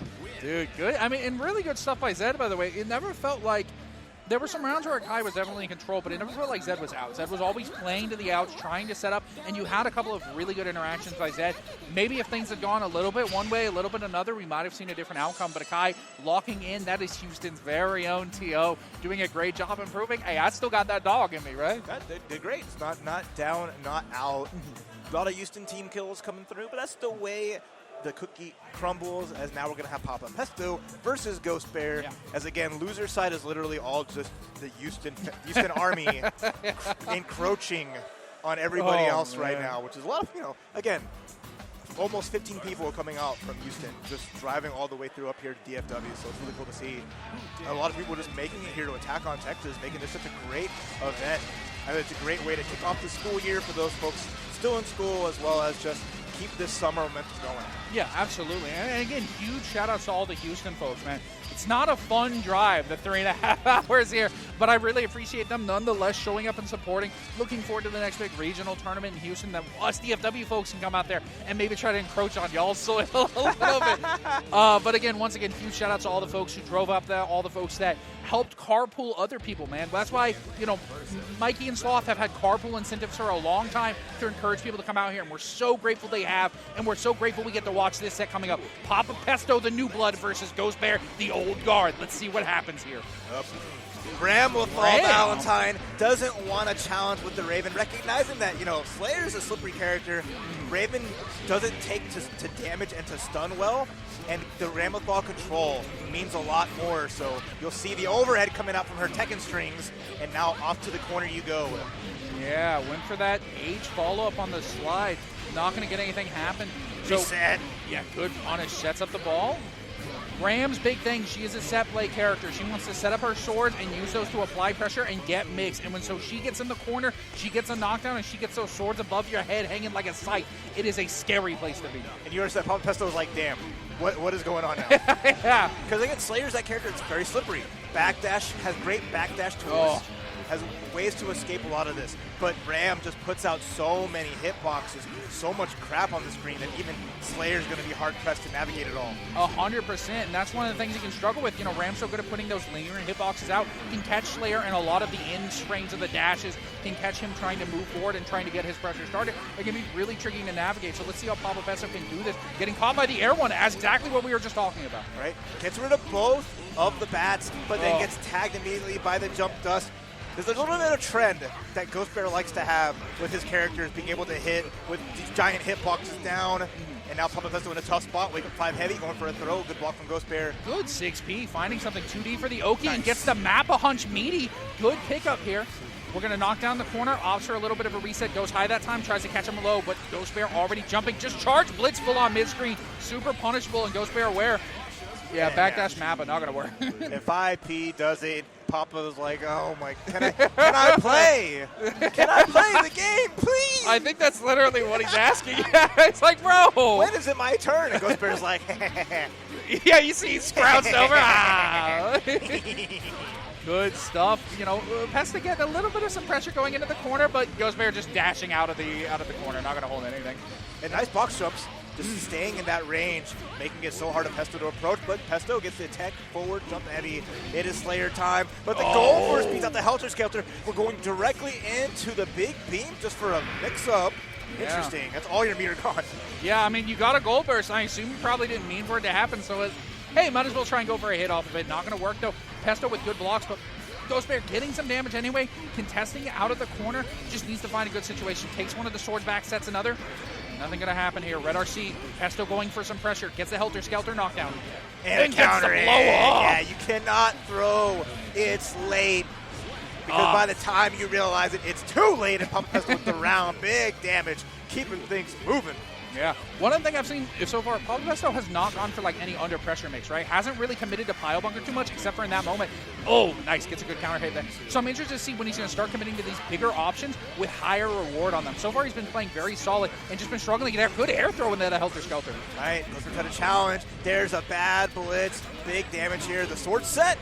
Finds the drop, 5P as well to try to catch the back dash. There's the burst out, nice from Papa Pesto, and catches though with the 2K. Yeah, Mappa can get low profiled sometimes. A good option by Ghost Bear to stick out a low to beat it.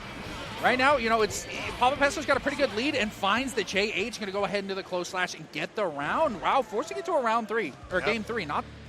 Not what I expected, to be honest with you. Hey, Papa Pesto, good player, right? Bringing it back. Yeah. Has been warming up. And saying, no, are you serious? Are you doing this to me? Are you going to this? The crowd booing Ghost Bear. Dude, I love it. Ghost Bear lost the game. Like, all right, maybe I should go what I've been playing throughout the rest of the bracket at this point. And this will be interesting. You know, Raven, like you were saying earlier, Slayer super slippery. It can be hard for Raven to pin down. But in exchange, you've got really good normals if you're Ghost Bear. You've got really good chances. And if you can get pressure going, you're in a pretty good situation. Backdash is getting locked down by the dive and gets the command grab. Already gets the scoop. A nice jump 2K and trades the place in the corner. Yeah. But a blitz. Nice timing there as Ghost Bear gets an early knockdown. Excitement is ramping up too. No, the bad tech sadly gets scooped. Who just grab him by the scruff of his neck by the collar and tosses him on the ground. Ghost Bear, good pressure, good mashup by Pesto trying to challenge. He has to get something going here. He's going to have to commit sooner or later. Yeah, dead angles, goes for the 6P, tries to opt for an overhead, but misses with the JH a little bit too far. Yeah, no fear from Ghost Bear, pressing on that match point. Ghost Bear, Pesto still surviving a little by little with the clash. Crosswise heel, going to find it, gets the P pile bunker, does some damage, but not going to be able to pick up into a full combo. If he had gone for K, he might have gotten the corner splat. Instead, Ghost Bear opting for the resets, trying to build up that excitement meter and keep the game going. Good block by Pesto, not much meter to work with, opts for the J2K to get out of the corner. Helter Skelter cross up, we're going to get some combos into the bite, baby. Cross up, close S. Force counter hit as well. Oh, nice. Bam, bam. Here. But misses. Try to reset it to their own command grab, but Ghost Bear does not get hit. That's so risky there. You might have been able to kill off the combo or at least put to one touch, and now you have to give up a huge advantage. Ghost Bear going ahead and taking back into the corner, and Pesto still got a burst, and you know Ghost Bear is looking for when it comes out. Catch it with the YRC. Good burst by Pesto. Getting out and giving another chance. Drop. And the scoop once more. Not enough excitement for the juggle, but one more hit here, and then Papa Pesto's got the 6P on the other side. Nice catch. Ghost Bear 2-1. Papa Pesto valiantly fighting through, but just couldn't keep up. I really respect it too. It's like Pesto went for a really big gamble in the corner there. Had the dust. With Slayer, that's pretty easy. You go K-pile bunker, 5H, 5-8. I mean, you get a whole combo off of that, and it does a lot of damage. You have to end a little early to get the knockdown because you're not going to get some of the air pickups afterwards. But instead of taking the guaranteed damage in the corner, Pesto said, I need to win. Let me hold off. Let me bite. If this hits, I'm up tremendously. And unfortunately, it didn't hit. Like I said, on purpose or on accident, that let Ghost Bear get out of that situation and then just start turning it around. And Ghost Bear's hit rate on command grabs, not 100%, but pretty high. Yeah, but pretty close. Just turning from one character to the other. Not many people can do that in Exer consistently well, but Ghost Bear, you saw, very great Ramlethal. Got duffed in game 2, switched it up. That was fun. So another Houston team kill happens, but then another one right on deck as two of the Titans of Texer in Houston, Akai and Cade, fighting for their tournament lives right now. Yeah. These two have played a frankly ridiculous amount of sets against each other. If you go into the text or Discord and look up Akai talking about Cade, there's been a lot of complaints and frustrations about this specific matchup, the Leo versus Jam. But Akai has stuck it out, and Akai has definitely won them more than a few times. It's just a matter of whose coin, you know. At this point, when you played this many games against the same person, you're on layer 50 of your RPS. You're going to see some wild options be selected here. Both them backdashing and respecting each other immediately. Leo throwing out with the fireballs, and Cade looking for that first big conversion here. Nice pickup by Kai, though. He finds his first hit. Early burst by Cade, trying to not get put into the corner. I don't blame them. And just opting for pressure of their own. Good parry on the overhead. Nice stuff, Kai. We'll see. Already Cade in the corner, RC, and gets under, finds a knockdown here. Parry's not going to save you as you got to take this pressure. Risk going up slightly. Nice IAD, but no 6P yet from Cade. Little bit of a reset. Walks up, goes for kind of a gentle tick throw there, but Cade doesn't bite, and Akai was sort of waiting to punish a flash kick or something. Good pressure here, opting back into the corner. And once again, re-staggering here, gets the red RC. Oh, drops the pickup. That's pretty big. Yeah, that was a charge for Eugen, too. It could have been big. Parry not beating out the cross through. And that's going to enable Cade to get something going, but stops the heavy fireball RC pressure. Nice parry. Yeah. Challenges forward. Gekirin. Extension here. Doesn't have a bow. He's going to need one more hit. Got to watch out. Yeah, nice. Runs up and just gets a little bit of a touch. That's all you need for the trade on a far slash. Just enough to close this out. Nakai taking that first round. Okay. Let's see how Cade adapts. Walks back and just fireballs. Kai showing a lot of respect. Went for the Gekirin IAD, didn't quite work out. Now Cade getting a lead, putting pressure. Yeah, good stuff. Opts for a little bit of a card, has max on one of them, but gets caught. Wow, just tries to double cross up there and not going to find anything. Good match by Akai to catch Cade moving. Oh, huge counter hit. There's the Wurble. Big damage into the corner you go. And try to catch a tech with the 6P, but it was a tech forward. Charge Gekirin, that's huge. We have a bow ready if we need it. Yeah, this is so much damage. And this takes Akai from a losing situation and right back in the thick of it. Goes for the dive kick YRC, but instead gets clipped. Good blocks by Cade, finding a way out and closing this round out. Yeah, that counter hit far slash into heavy, enabling Cade to clean that up without much difficulty. Now, third round, nice, finds the roll through and punishes the 5-hitter with the grabs. Going to enable a knockdown into another big Gekirin potential here. Good pressure, both of them kind of staying away from each other, and a lot of respect being shown. Has to hold up for that charge fireball, but finds a dive kick instead. Really far cross up, but just barely caught it. Good YRC fireball from Cade, going ahead and getting some pressure going.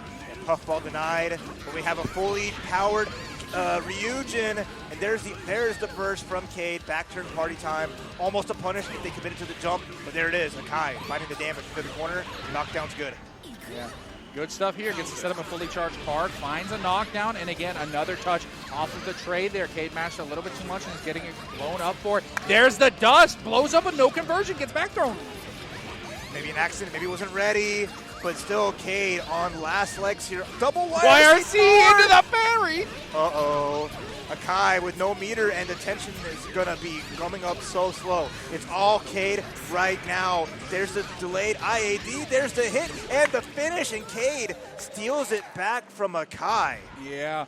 Really tough one on that dust drop. I mean, there's got to be a misinput, something a little bit off there. And unfortunately, Kai dropped the round as a result, losing some subsequent neutral interactions. Cade staying locked in the full time as we go into the second game. Cade up 1-0. And again, both of them showing a lot of respect to each other on startup. I like Akai's adaptation here. If they're staying away from each other, hey, I'll build some cars up and force Cade to approach, because otherwise I play a lot better in this game. Early knockdown here, gets a big card for the high damage and gets the throw on the cross-up. Good stuff.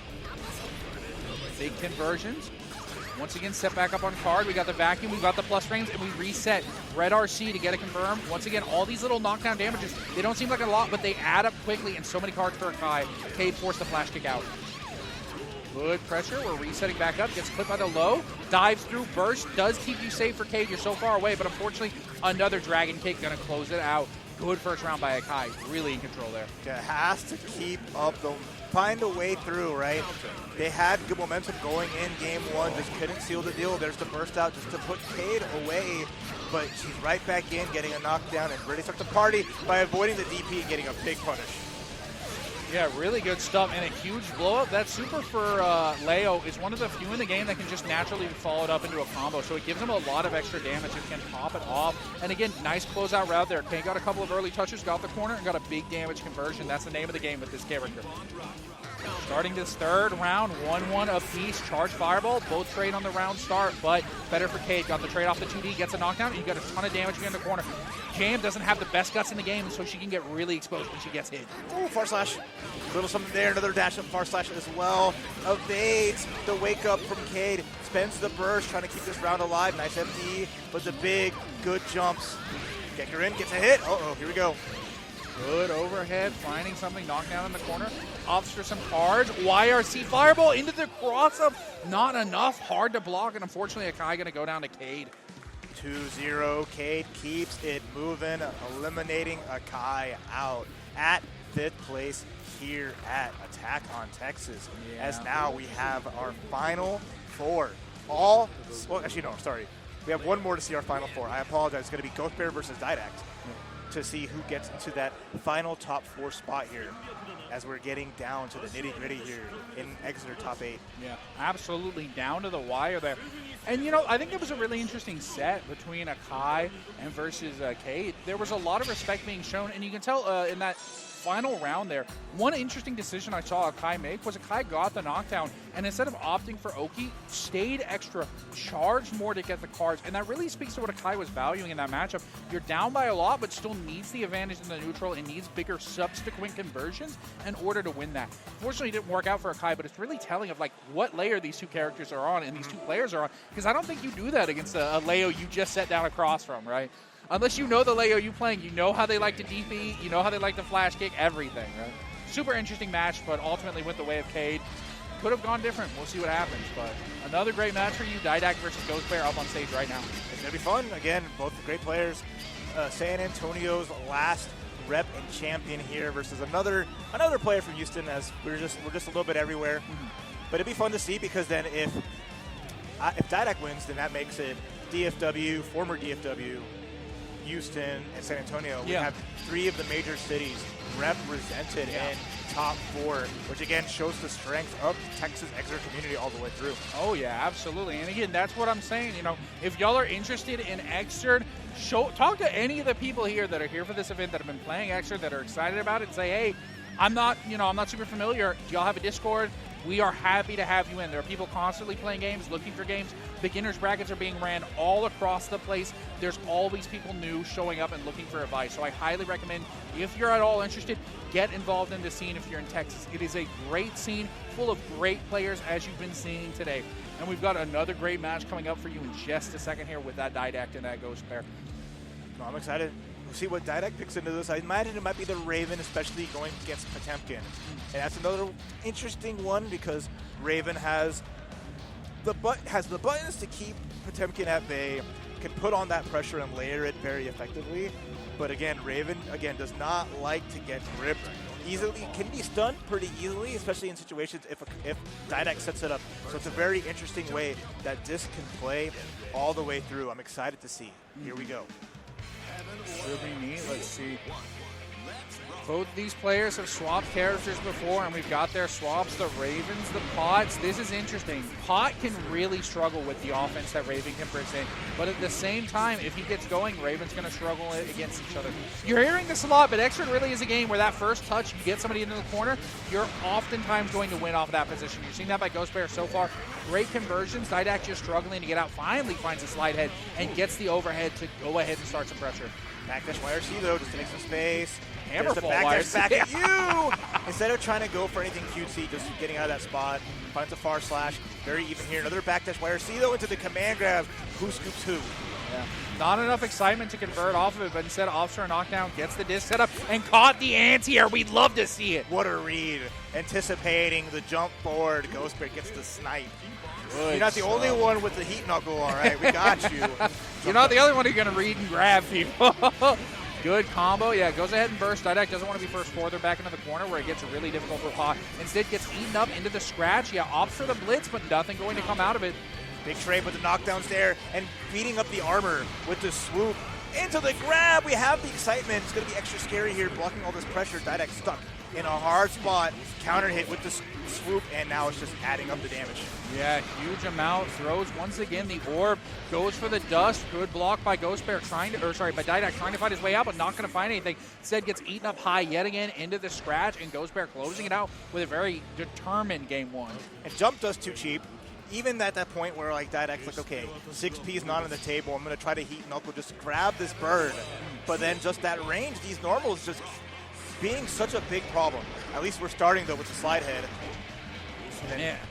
And you'll notice, by the way, Didac sticking with Pot, believes in the character, believes in his ability to do well with him, doesn't want to swap around, maybe get a slightly better matchup. It's hard to say, wow, Cold Burst out in the wild here. Again, opts for the ante here, but not going to find it. Ghost Bear has so much maneuverability in the air with the Raven.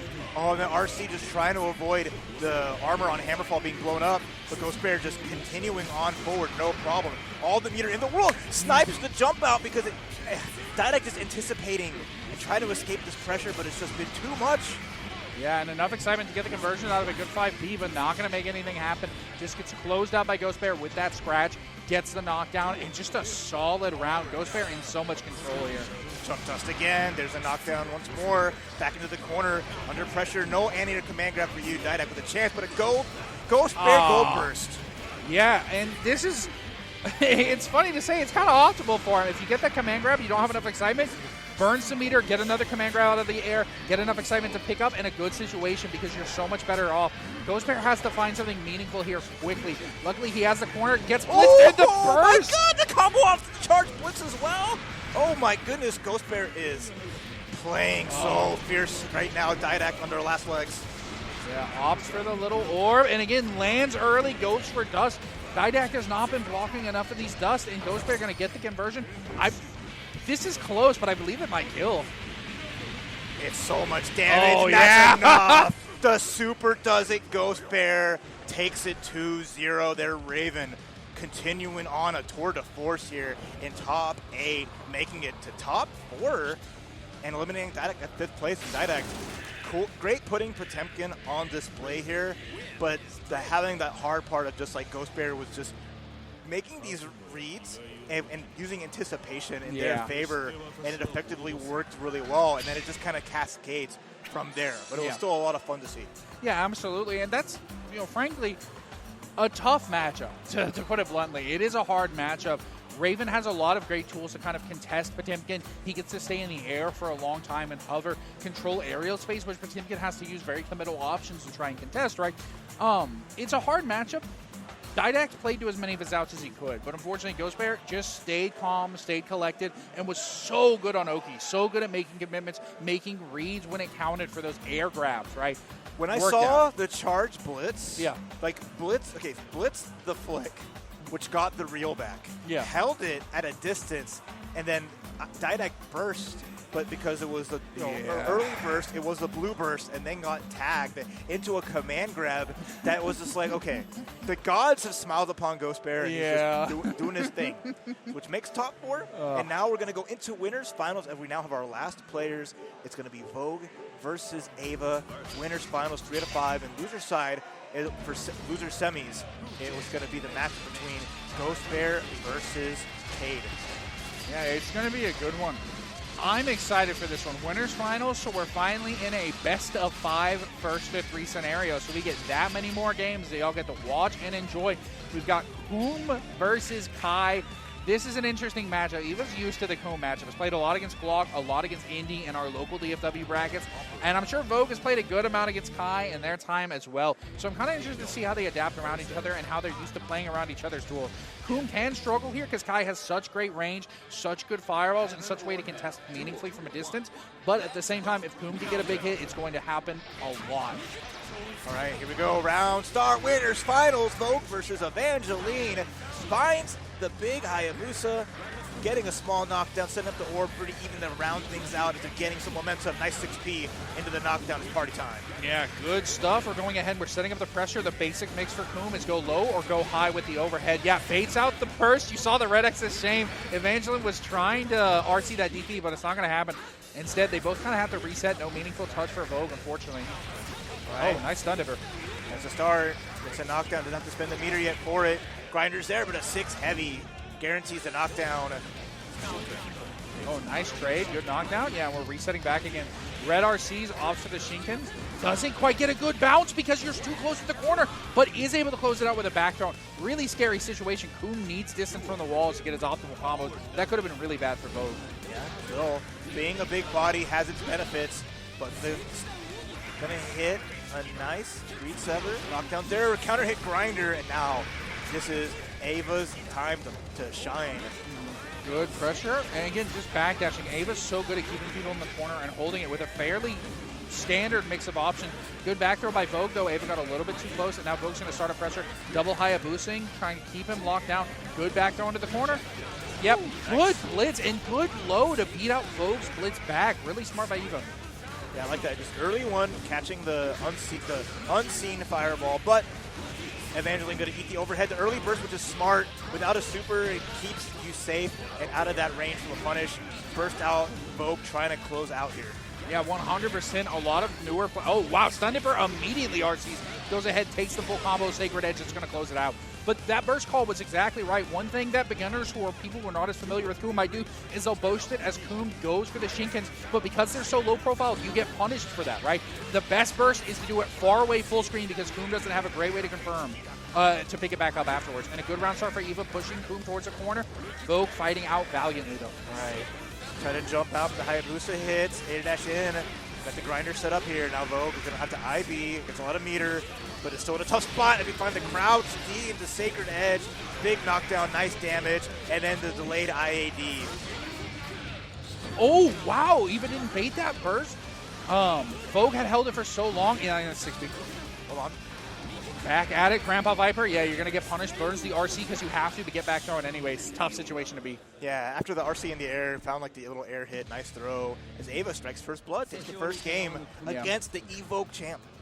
Really close, by the way. Eva, Vogue kind of had to burst there. You're about to die. It's going to go away if you don't use it. So offs the burst. I was surprised Eva didn't bait that because normally she's really on it, but threw Eva off enough with the timing that Vogue had a chance. Fortunately, wasn't able to confirm, and a good round start for both of them already.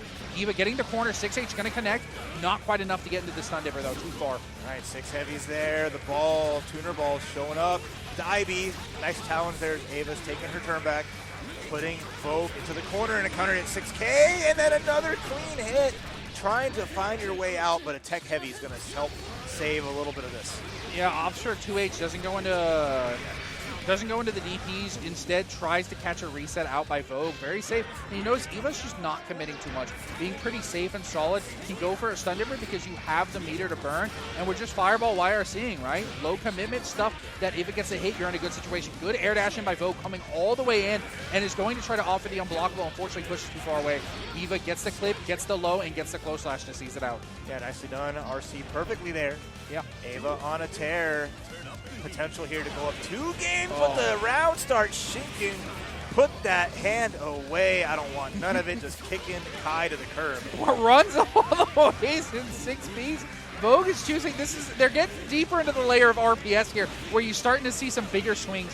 Round start, Shinkin really good against Kai because a lot of his normals will lose to it, but will beat a lot of your other options. Very committal if you're Vogue, but is a good option to throw out and make Evangeline second guess what she wants to do on round start here, and won the round with a perfect option.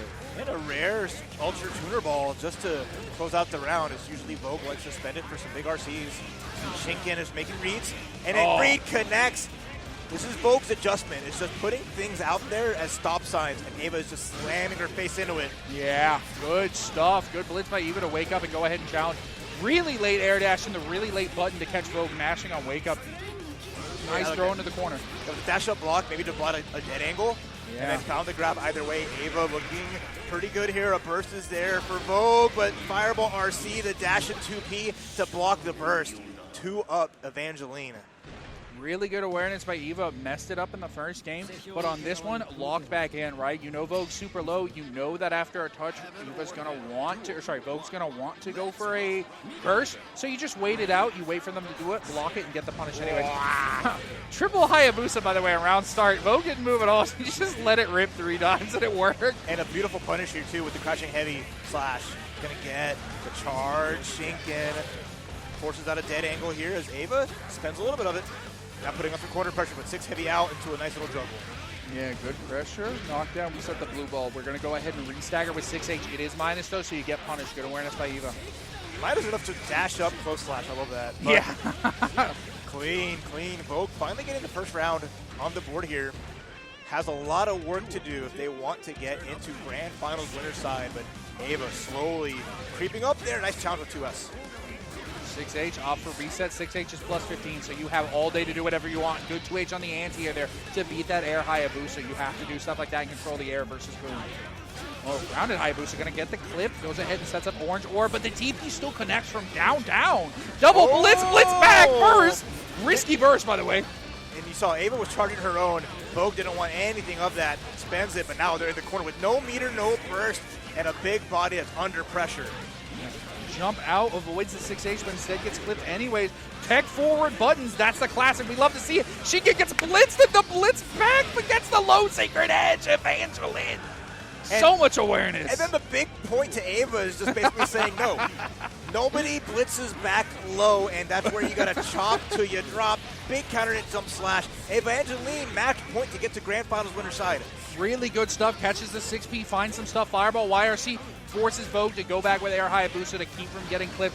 Both them trading resources, everything they have to try to get an advantage going. Vogue gets a hit. Going to be able to set up an unblockable here. Presses off the wall. Tries to get the pickup, but an awkward bounce. Not going to find anything. Gets another clip. And Vogue looking in control of this round. Forced to bliss from Eva.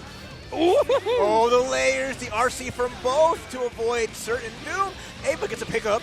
Yeah. Hold the phone with a little bit of life and a chance. Ooh, gets clip fireball. YRC, such a good option from Kai. Sets up the grinder. Air grounded Hayabusa going to get them. And the chip out. No meter spin from Eva. Going to just do enough. All right. The knowing nod. And they're like, it's like, yeah, I get it. You know, they're again, big friends for a long time there. So it's no love lost between these two as they're having a good time out here partying. Oh, yeah. Good 2D around start for Eva. Great low committal option. Covers a lot of space. You can special cancel it. Solid stuff. Goes ahead and pushes forward. We get that 6H. Super good plus frames, gets the follow-up, but good burst by Vogue, or good tech by Vogue to get out of that situation. Yeah, maintains the burst, gets the overhead. There's it, but a little tricky because that corner situation. Ava finds an air dash out, but here's a grab. Vogue running this back. It hits the burst. Low and baits the burst. Solid stuff. Blue orb, yeah, YRC, just enough. That YRC eats your inputs, keeps you from being able to match out a DP of your Eva. Really solid stuff by Vogue. All right, there's the charge. Hayabusa, pressure's on. Another charge with, but Ava already in the corner after the blocks. Nice. Good IB on the JS to get the throw for Vogue, but Eva going to mash out, gets that stun dipper. Starts up in like 4 frames, by the way. Great button. Gets the low, charging up. There's the unblock like you mentioned earlier, and overhead into dust. Vogue turning this all the way around. Oh, I love Coom combos off of Dust. She's 6 HP with so many times, and you're just eating them up, throwing these orbs out, and this incremental damage adds up. Eva suddenly in a Game 5 situation. Evo champ. She has the power up. She might not be using her Evo trophy stick, their Evo trophy stick, but it's okay. They know in their heart that they got a big win on their belt, but Evangeline is going to be the demon in their path here. Good pressure, sets up grinder, nice full screen. YRC Hayabusa didn't want to get punished there, but Vogue doing a good job of going forward, pressing forward. They're just getting pressure started. Eva, nice air to air. All right, tech, air dash in, gets a small clip. Hayabusa, overhead RC, there's the burst, avoid the dust, okay. Yeah. Resources being exchanged, both people down a burst, but Eva's got a bit more meter, can make something happen. Nice far slash into the 6H. Yeah, that was a nice little pickup, counter hit only. It's Eva, small life lead, but there's the crouch. Try to go for the Shinken combo after the 2D, didn't quite work out. There is a dead angle available, but might not be able to use it. Oh, empty jump, just opts to let... Woo! Oh, wow, good pressure. Opt to let Vogue mash there instead of going for some pressure. And now we're in kind of a scary situation. One touch for either of these Fireball YRC. Yep. Yeah. Damn, you're dead to rights there. No YRC available for Vogue. Evangeline just says, I got a low commit. And now run round away again. Match point. Gets the counter hit. Jump dust.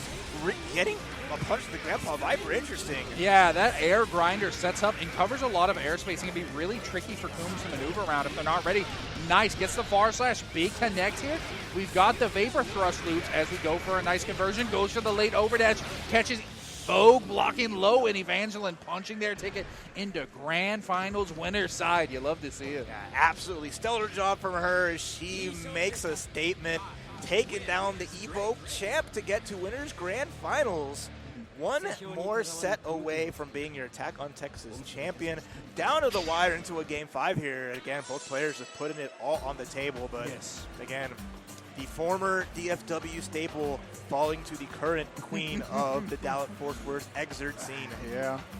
Dude, the current queen, again, when she shows up to a tournament here, you kind of know what's going to happen. So it's been a bit of a joy getting to compete against her and try. But you know, when you have somebody at the top, when you have the sun to look up to and dream about, you always have a path to climb to. We're all Icarus. We've been getting burned and shot down by it. But one day, one of us is going to lock in. There's a goal, at least. There's a goal. Exactly. While she's here, you have that top of the mountain that you can keep trying to reach. As much as the boulder keeps rolling back down, it's A-okay.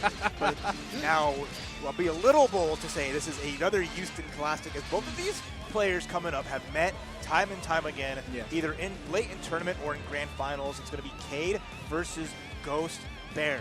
It can go either way, as Cade is trying to be the dominant player in Houston, but with players like Ghost Bear, Akai, and Alt X Superior, it's always been a toss-up. So now they meet here at Attack on Texas to see who will get into top 3. Yeah, absolutely. Who gets to stake their claim, who gets to represent Houston in losers finals, and who gets to have a chance to represent Houston in Grand. This is going to be an interesting matchup, and I'm excited to see it.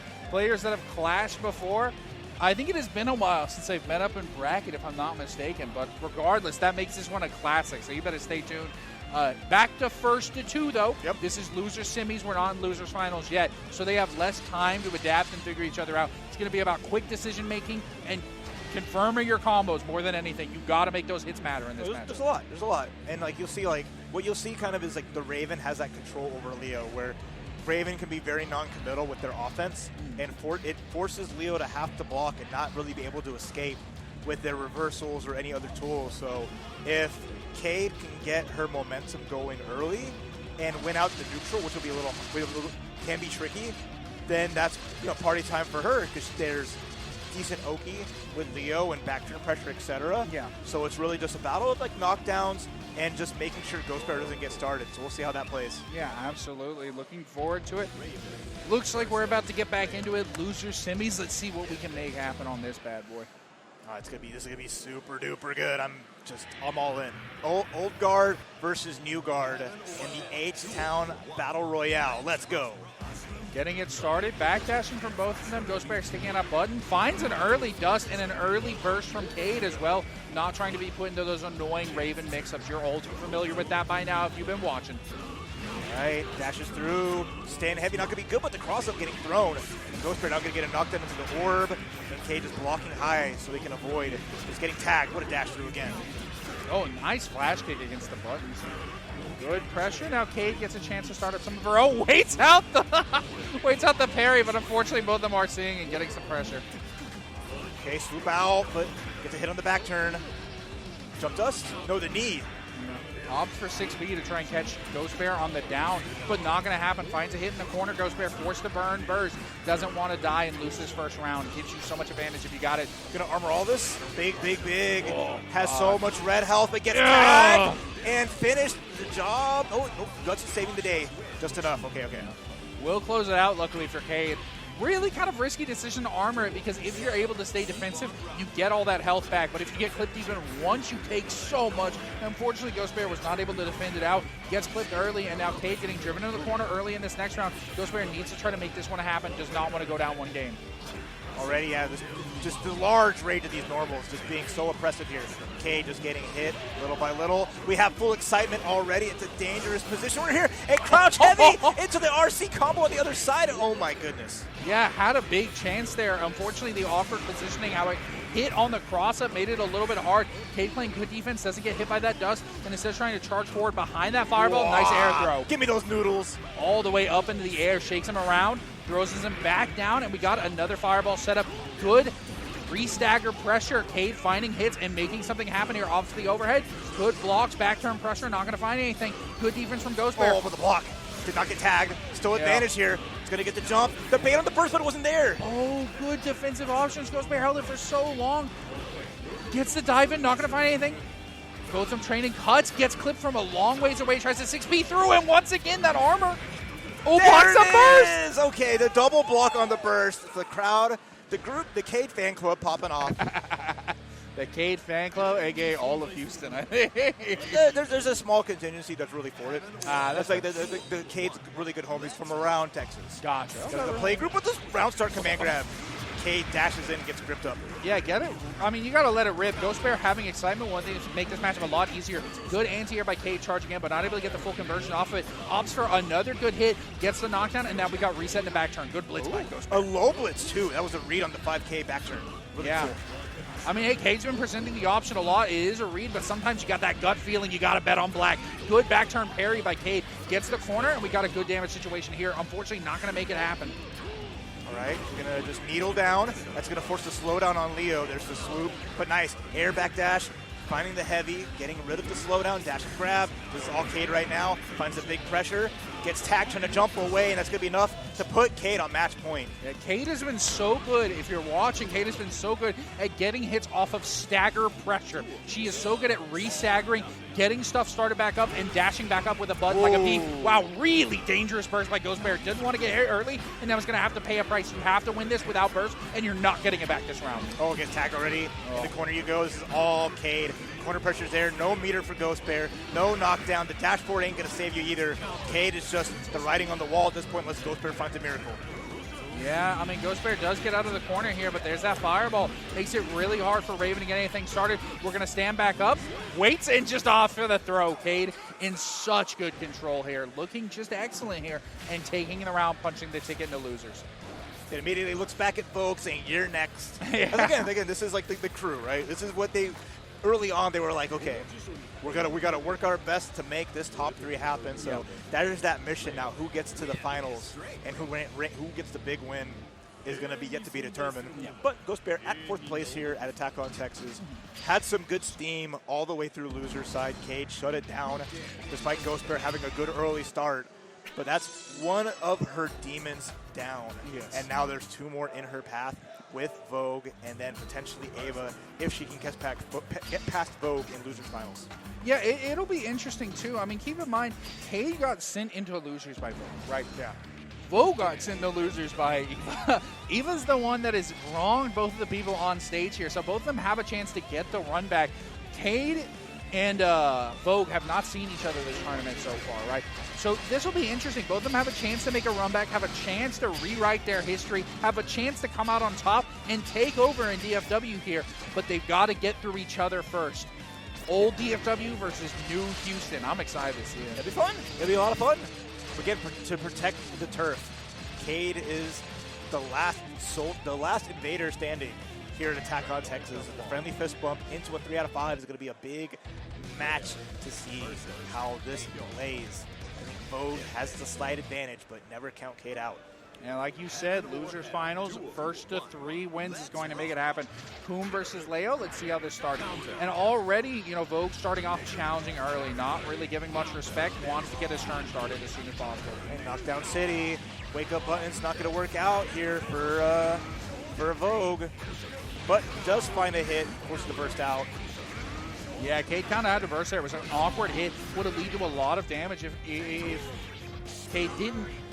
Both of them finding each other back in the mid-range in that back turn stance. Gets the clip into the super immediately. Not quite able to... Oh, no, finds the pickup, even though it was awkward in the corner. Right, they're dead angle out. Vogue setting up the tuner ball, trying to find something cute here. Okay, out of there. 6 heavy, hitting pretty deep. And first blood, Cade. Good round by Cade, already setting up control, already in a good position here. Starts the round with a 2D. Saw Vogue want to advance first in the last round. Says, all right, bet. Throws the 2D to stop her in her tracks. Good far slashes, and we're in back turn already. Finds the clip, and we're pushed back into the corner. Good block on the burst. Everything's coming up. Cade is Vogue running out of options, has the resources for a dead angle, but has to be careful. One more of those back turn slashes could have been a Wurble, but we ain't. We're going to go off the wall, hit some slams. Time to jam. Good damage here. Yeah, blocks the dead angle. Goes for a little bit of a punish. Fireball. YRC almost gets defeated by Shinken. If Cade was a little closer, would have been danger, but not able to pick up off of that. Ops for Grandpa Viper. Red RC tries to reset and blocks the FK. The flash kick gets blown up anyways. And the upper body envelope of the Grandpa Viper beating out the burst. There's the big hit, too far away. We're going to go for the air throw. The scoop is good, and hold on. Cade with a chance to bring this back, but any one touch should be no problem, and there it is. Yeah. Delayed double 2K, not bad at all. And I love, by the way, how in the corner there, Vogue woke up, immediately air dashed out, did not want to have to hold that charge fireball pressure. Nice, catches the backdash. There's a punish. Gets the knockdown. It's time to party. Delayed air, or the air dash off the jump. Eats a crouching heavy slash. That's going to be a nice combo knockdown. I like the setup into the mid-screen Shinken was sick. Yeah, that was an incredible route. Really love to see it. Great far slash by Cade, getting a huge hit there. Knockdown, Vogue going to get some fireball pressure, and yep, you're not blocking, you're going to get clipped by the unblockable. Or you're blocking too much, you're going to get clipped. Oh, Shinken hits. Mid-screen as well. Knockdown's good. RC is available and finds the low. Here we go. One more of those could spell game number one as Vogue is going to take that first one here. Yeah, that air dash overhead is so good. Vogue looking such in control now. Again, huge shout out to that route out of the corner. I've never seen that. That is a really, really cool route to get that set up into the mid-screen and get yourself in a better position. Yeah, after the crouching heavy slash, that was beautiful. I love that. Recognizing, like, yeah, in the corner, I'm not going to be able to get these. Crossed up with the hitbox still. Yeah. Punishing on the other side. Little Okay. bit. It gives you some damage. You know, you'll take that rather than nothing, right? Unfortunately, 6H is minus. You're going to get blown up for it. And now we've got Vogue with good pressure, or sorry, Cade with good pressure, getting the knockdown on Vogue. Oh, and you have the parry out, but this does destroy. It. Yeah. You can, if it was immediately let go, no problem. But Vogue one step ahead, gets a throw. Here we go. Puts out the tuna ball and punishes it. It was a sweep. Good pressure. Grandpa Viper opts for a low this time off of the RC. And just setting up these little blue orbs to try to lock Cade down, prevent Cade from doing anything, and try to prevent her from making any sort of comeback possible here. Vogue looking in control, fortunately gets clipped. Now Cade has a chance to set up some pressure, but if you guess wrong, you're dead. Yep. And the hero burst. After the counter hit Hayabusa, just maybe hoping on a sliver of chance, but that's a big, big risk. Losing that out and a counter hit air Hayabusa is going to make a big, big start here for Vogue in game two. Good pressure, gets clipped up. Honestly, that hero burst might have just been muscle memory. You get counter hit Hayabusa, you say, I don't want to be a part of this. Then you look at your health, you go, oh, that was bad. Big clip here. Vogue in a really comfortable position here. Air Hayabusa gets the knockdown. Yeah, good flash kick to get out of that. You can't set up such late meaties against Leo. He'll sniff it out. All right, yeah, the dust just to make a wall. Charge Hayabusa again because it reels back Heiju's hitbox. Big combo off the dust. Now Vogue 2 up. One more game away from getting a run back in grand finals and to deny Cade her run back in losers finals. 100%. One thing you got to give Vogue a lot of credit for. She's so solid at when they get a meaningful hit, when they start getting a meaningful lead, they play a lot more steady, a lot more slow, and a lot more in control. Does not want to give them these good situations that they've earned. Cade, luckily, starting off the round, really early burst by Vogue. Doesn't want to let Cade start running pressure. That's a quick way to lose a round. Counter far slash. Finds the mind slide dry. Knockdown's good, and now it's time to eat a tuner ball, eat the mix. Yeah, and again, doesn't opt for a reset. You notice Vogue got that low there, it got blocked, and doesn't opt for kind of a fake reset. Doesn't want to get blown up by Cade. Cade with a nice conversion, gets a touch, and gets the corner. Back turn stance going to do some damage. Knockdown, we've got charge fireball, and this looks like a good round for Cade. Yep, finds the overhead. And classic super jump, just to force the block and make it really ambiguous what we're landing with. Cade still alive here in losers finals, gets a counter hit drop kick, setting up a projectile, pushing Vogue to the corner, but a bar A2P, mash that. Godlike, quick button. Air to air, we got good conversion, good pressure, push back.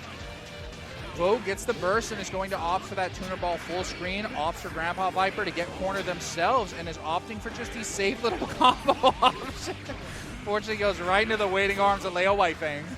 You got to let go of that eventually. No YRC for you. And then gets the air unblockable with no more meter for it. Oh, let's go, Cade. Getting a game on the board as Vogue sky high with no way safe back to the ground. The landing couldn't stick. Cade. And Cade in a lot of control there, too, by the way. Like, one, the end of that set off of 2 or 3 tech traps. Let Vogue tech in a way Vogue has been teching a lot and got blown up for it multiple times. That's good awareness and good reads on tech decisions from Cade to get that closeout on that round, and a really good adjustment so far we've seen from her. Kind of backdash. I call out though. Blitz is there, but the low clips and just maintaining some good lead. Nice. Feels good. Yeah, air dash over that charged fireball. I mean, Cade has to set up for it. Gets clipped low, but the fireball's not enough to confirm into the Shinkins. Red RC overhead, Red RC to go pick up, and you get bursted out of it. Vogue in a very comfortable position there. Cade's burned all the bursts, has no more resources available. Good little clips and a lot of a life lead for Vogue. Ooh, get counter hit. 6K, 1, 2, 3 in the corner you lead. And with this knockdown opportunity for Cade, no meter on the side of Vogue. Catches the jump out. Nice confirm. Should be able to ace this. And now needs one more hit to get another round. Oh my god, the Shinken! Are you kidding me? That was sick. Really big commitment for Vogue. Has to find a way out. Runs up tick throw. Really late, but representing the option. Huge win for Vogue in that round. Yeah, that throw is going to put Vogue on match point. Grand Finals is in their grasp. Already the pressure is good. Nice FD against the 6P. And the sweep is going to stop the run through and get a knockdown. Yeah, goes for the dust there. Tries to catch Cade lacking. Cade not going to fall for it. Blocks correctly, but still getting hit a little. Unable to find their way out of the corner in a meaningful way. Nice little fireballs to get some space. Force Coom to go in the air and gets a cross up. Oh, the trades are helping out a little bit, but Cade's still in the back foot. Pressure's good. Gets the counter, the crouching confirm. That's a knockdown. It's party time with the jump out, no problem. Yeah, really good jump out. Cade a little bit too late on that meaty to get the lockdown on Vogue. Vogue sniffed it out, immediately goes up in the air. Now trades corner position. Nice hit on the back turn. Sets back up. Fireball. Oh, the counter hit, but no juggle. And then the close slash mash, baiting on a burst. Cade's last chance, and this could be it. If they're not careful, has to burst there. And the IAD punished as Vogue was ready. And Vogue eliminating Cade at 3rd place and moving on to Grand Finals to face Evangeline in a DFW Classic. Hey, the scene has successfully been defended, but now we got to let the new DFWs hold it down for us. What a set, though, I gotta say. I mean, just this is what makes top players special. The awareness of Vogue at the end there knew the only option for Evangeline, the only possible way she could come back in that round was to take the full screen burst because it's the only safe place to burst against that combo. Evangeline was ready for Vogue was ready for it. Immediately air dash forward, got the punish, closed the round out. And that's top player awareness. That's what you need to have to succeed, not just in Xrd, but in any fighting game at this event. No. Great stuff to see live. Yeah, overall, just everyone just putting on a hell of a show. I mean, it did take the DFW calling in the old guard to help out, but it paid off in dividends. But again, this is going to be it for all the marbles now at this point, as we have in Loser Side Grand Finals. Vogue, who went to EVO, got the big trophy, won that all, the EVO champ.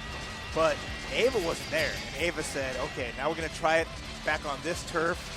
You're going to try to earn a back-to-back win. You're going to make it hard for you, so it's going to be difficult since Ava already beat Vogue in the winners finals. Ava's one of those players that is honestly not quite a hidden boss, but a forgotten one, right? Isn't able to travel as far out. If you know Xrd, you know she's a god. But because she can't go to as many tournaments, you just don't hear her name as much anymore. When she does show up, always successful. Oh, yeah, absolutely.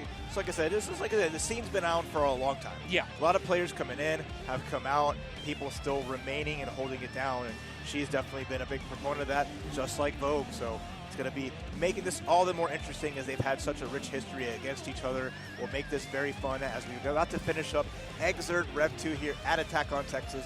Appreciate y'all watching as we're winding down at least this bracket, but there's many more to come after. I'm excited to see who gets this first place. Yeah, absolutely. It has been an incredible bracket to watch, and it has been an awesome time spending this Saturday afternoon with you guys, with this lovely co-commentator, Raph, sitting next to me. It's been an absolute pleasure. So, hey, again, even after we finish this, we've got a lot more games, so please do not click away. Make sure to watch. We got Attack on Texas running all day here on FX Games, so do not click away no matter what. Oh, yeah.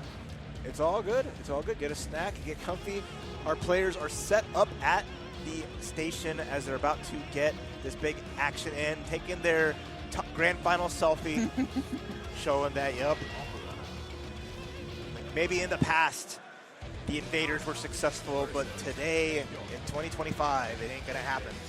Yeah, it's good stuff. I mean, we're playing really well. We've got a lot of good players that are all playing solidly, and I'm excited to see this one.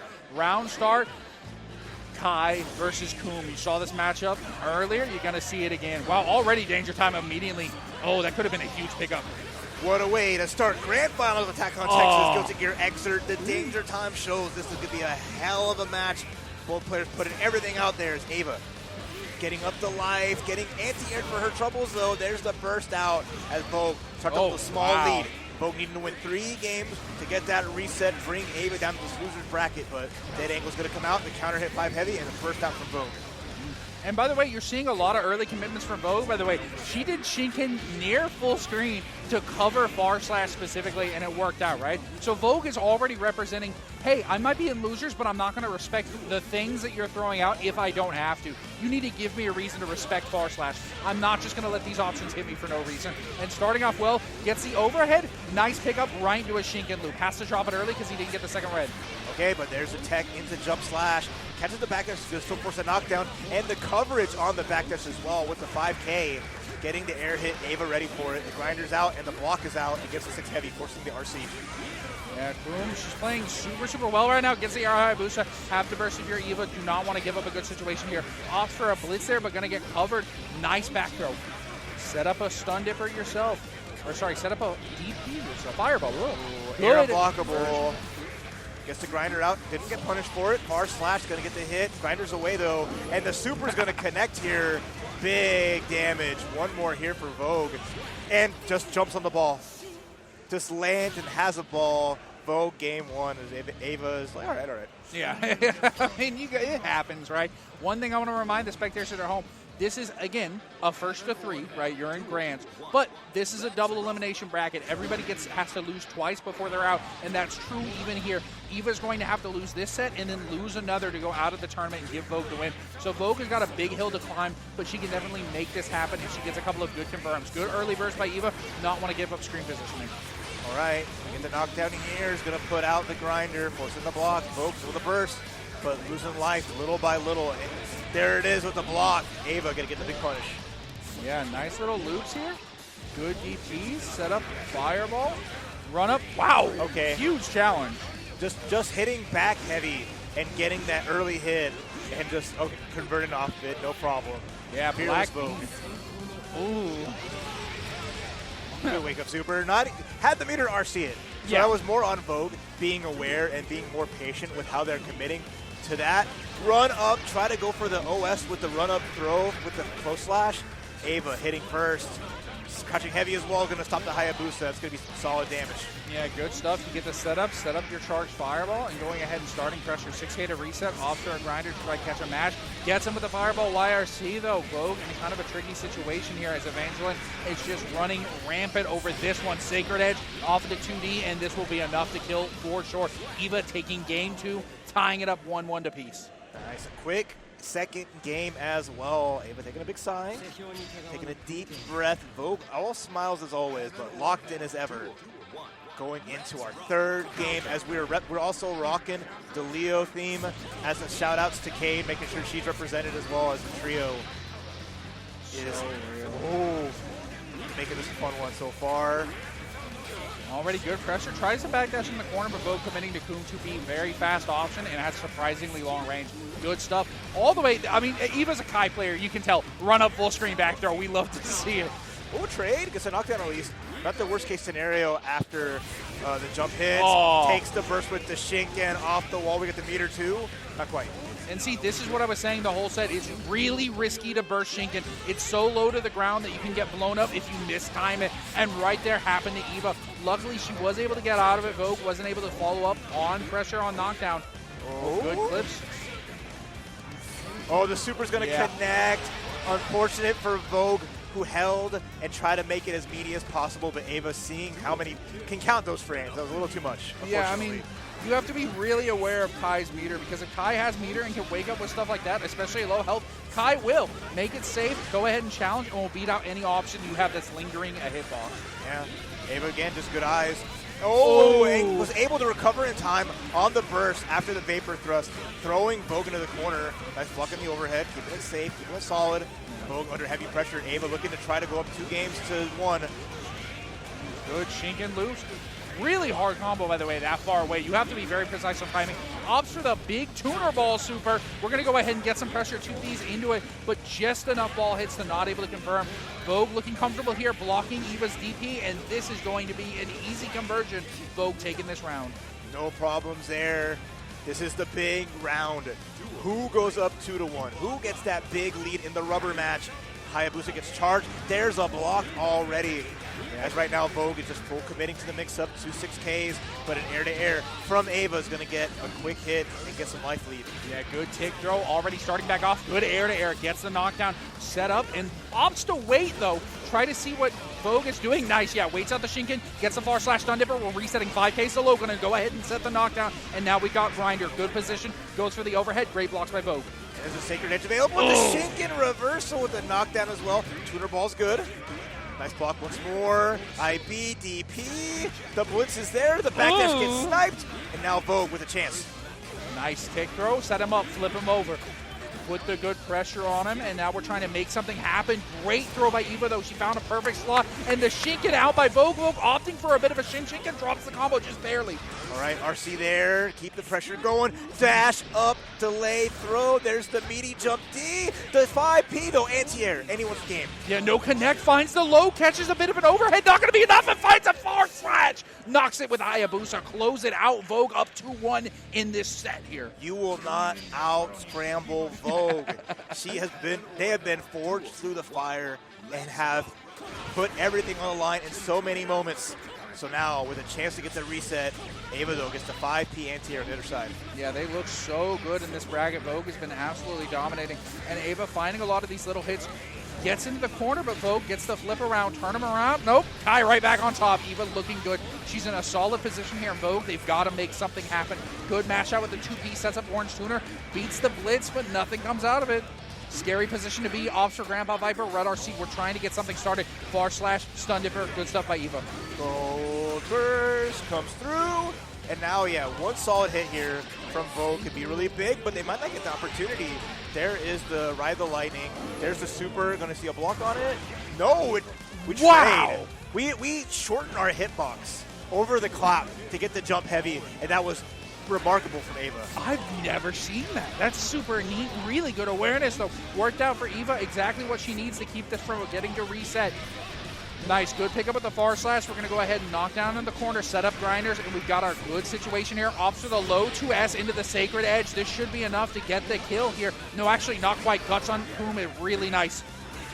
Tech forwards out. Go ahead and challenge. Get the 2K. Bursts immediately. Vogue has a chance to make this one back. Finds the red orb. Not going to find it. Stun dipper. Protect the throw. We are all over the place. But the jump heavy is as well. Shaking on the tech.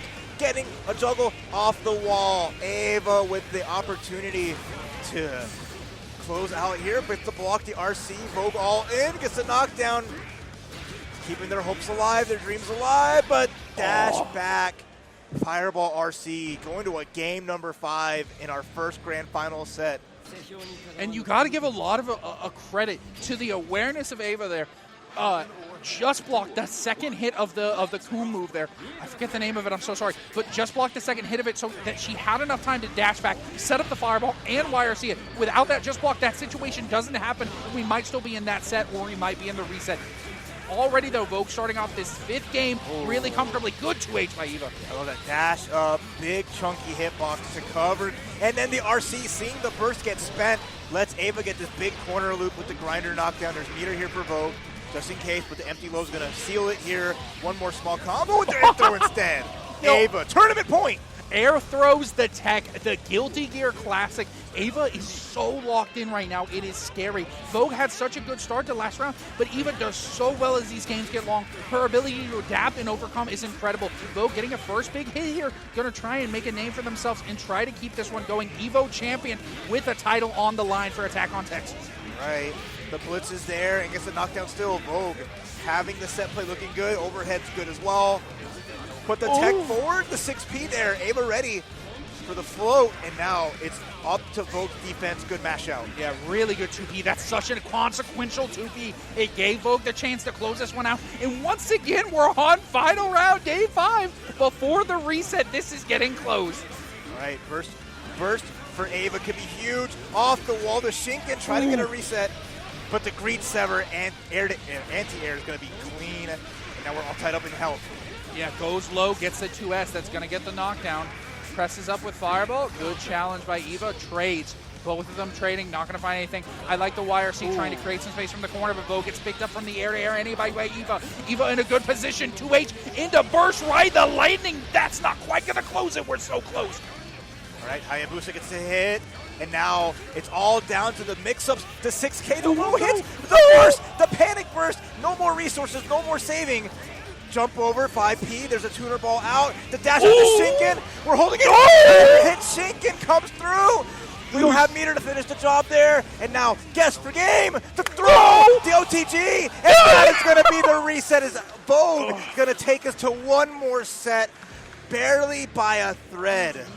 Dude, oh my goodness, my heart's not working after that one. And we've got another set coming for you between these two competitors. Such a scramble at the end, but the triple 2P from Coom for that OTG, just enough to close it out.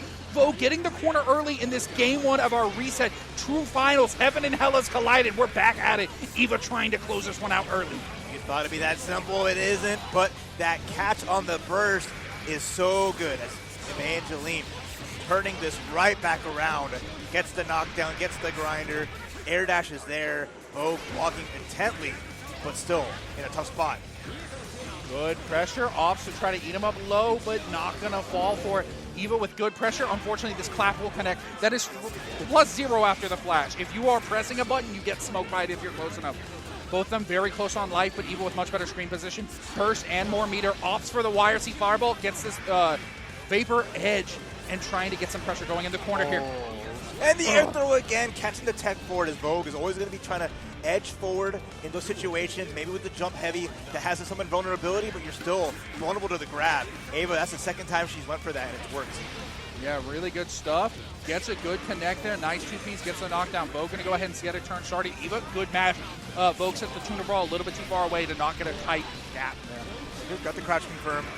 Meaty fireball with the run-up grab, and now Vogue under heavy pressure. Nice wake-up Shinken. If you want to be air like that, I'm going to use my pseudo DP with upper body invul just to snipe you into something big. Yeah, and the very tip of Vogue's foot on Coom there connected against Eva. Wow, stun dipper! Low-profile Hayabusa. Normally you only see that with Soul 2D on that move. Really great awareness. Finds it. Yeah, good air fireball to keep from coming out with Grandpa Viper. Good air conversion. Going to go ahead and knock down. Not enough to kill, though. Close match here. All right, Grandpa Viper RC just to make something happen. Gets the low. Oh, no one can ever shake out of that. This is big for Vogue. Gonna need, again, one more mix-up here. Lands on a tuner ball. Hayabusa, there's a little bit of chip left. Ooh, not enough! Oh, no! Ooh, there, Hayabusa finishes it. Yeah. And Vogue manages to take game number 1 of the reset to a final round. Yeah, this one is going down to the wire. This might go to a game 10 already, folks, and we are getting close. Nice lows by Vogue. Not quite getting the backdash out in time by Eva to get away from it. Instead gets eaten back up with a 2-piece. This is a game where Vogue is such in control. Grandpa Viper cancels. We get the full conversion off of this. No, just a little bit of a drop, but blocks the DP. Shinken have to burst there. Eva wants to win this first game. At least getting Vogue in the corner is really big. But Vogue, RC up to Grandpa Viper. Back to mid-screen. Classic. We haven't seen many stun dipper RCs, but it works for Evangeline. Has to respect the meter on Vogue's side. Getting the jump in. There's the block. Are we going to avoid the unblockable? Yes, we are. She was able to land in time. Doesn't get the backdash correctly and eats the big damage. Yeah, the reason she was sitting there and charging it, by the way, if Coom does that for long enough and you're within range, you do get unblockable and hit by it, right? So you can't jump out because Coom can pull you back in and smoke you for it. You have to try to time a backdash. Fortunately, Eva's a little bit off, lost the round as a result of it. Really tight interaction. This is what this game is coming down. It's a game of inches and millimeters, not of miles. A lot of little things here and there, but it's all coming up Vogue, who is inching the lead ever so slightly. Gets that first game off the reset, already getting some nice knockdowns and some good damage. But now in the corners, Ava's thirsting to get this back in their favor. Oh, good conversion into the red Shinkins. Yeah, burst that really low to the ground so that you can't low profile with Shinkin, but you get clapped anyways, baby. Back to the corner. Appreciate you trying. We're in a tough position. Yo, the air blitz to slow time down to get the air dash back into pickup. Evo using everything she has to make herself a chance. Fireball YRC trying to keep her turn going and get something, but Orange Ball makes it tough. Have to FD it, and it's not going to be enough. You get clipped high. I like that from Vogue. Despite the life lead, happy to use the burst there just to get momentum back in their favor. They know how strong Ava is with a little bit going their way, making sure they deny that. Potential for Vogue to go up 2-0, gets to sweep, gets a light tuner ball, and the 2P pressure here as you're back in the sandwich. Ooh. Catches him with that H Hayabusa. Kai in a dangerous position, whiffs the DP, and you saw that red X exchange. Eva, she was trying to mash out, but Vogue, they are too tightly wound and keeping it going. We've got their tuner ball, super, and enough to eat him up high. Vogue 2-0 in the reset. Great spot here. Absolute blast. So smart. They don't use that super often, but for a checkmate scenario, it's putting that out, recognizing if the ultimate tuner ball comes out, you're getting hit by, you cannot burst. Even if you do burst, you still land in it, take the damage. So they just guaranteed make it no problem. Classic round start 6 heavy gets blocked with the burst out immediately from Vogue. Turns things back into their favor as now Ava's stuck in the corner. Yeah, good stun dipper out by Eva. It's a great option. A lot of Coom stuff will lose the stun dipper, so using it smartly is a big part of navigating this match with Kai. Really good late air dash, by the way, to catch the forward movement of the Hayabusa from Vogue, and Eva's got a good situation. Eva doesn't want to lose up in winter side of Grands, lost after a game 5, and does not want to go down in 3. Good challenges, gets the hit, and setting up once again grinder pressure. All right. It's adding up little by little, but there's the reversal with the Grandpa Viper for the extension. 6P trying to catch a reset, instead the clash. And now Vogue turning this around. What was interesting there is, oh god, good throw. But what was interesting, Eva, oh, that'll clip. Not quite enough to kill. Okay, gets the OTG with the 5K and the close slash. Good stuff. But Eva opted not to RC after the block stun dipper that led to that dangerous situation. That could have been a major mistake. Luckily, Eva cleaned it up, but that sort of decision making can be really risky if you lose a couple of interactions. Good pressure. Vogue got the corner already, setting up tuner balls. Nice match up by Eva. All right. Instant air dash puts Vogue in the corner. Extension, ooh, too far for the burst and a green sever. We don't see that often from Ava, but they have hit every time. And now life lead for Evangeline, forcing the dead angle out. IDD's back in, but eats the heavy tuner ball. Good blitz, by the way. Stand blitz covers a lot of options, keeps you from having to guess on that tuner ball. Really nice stuff, and catches with the JP.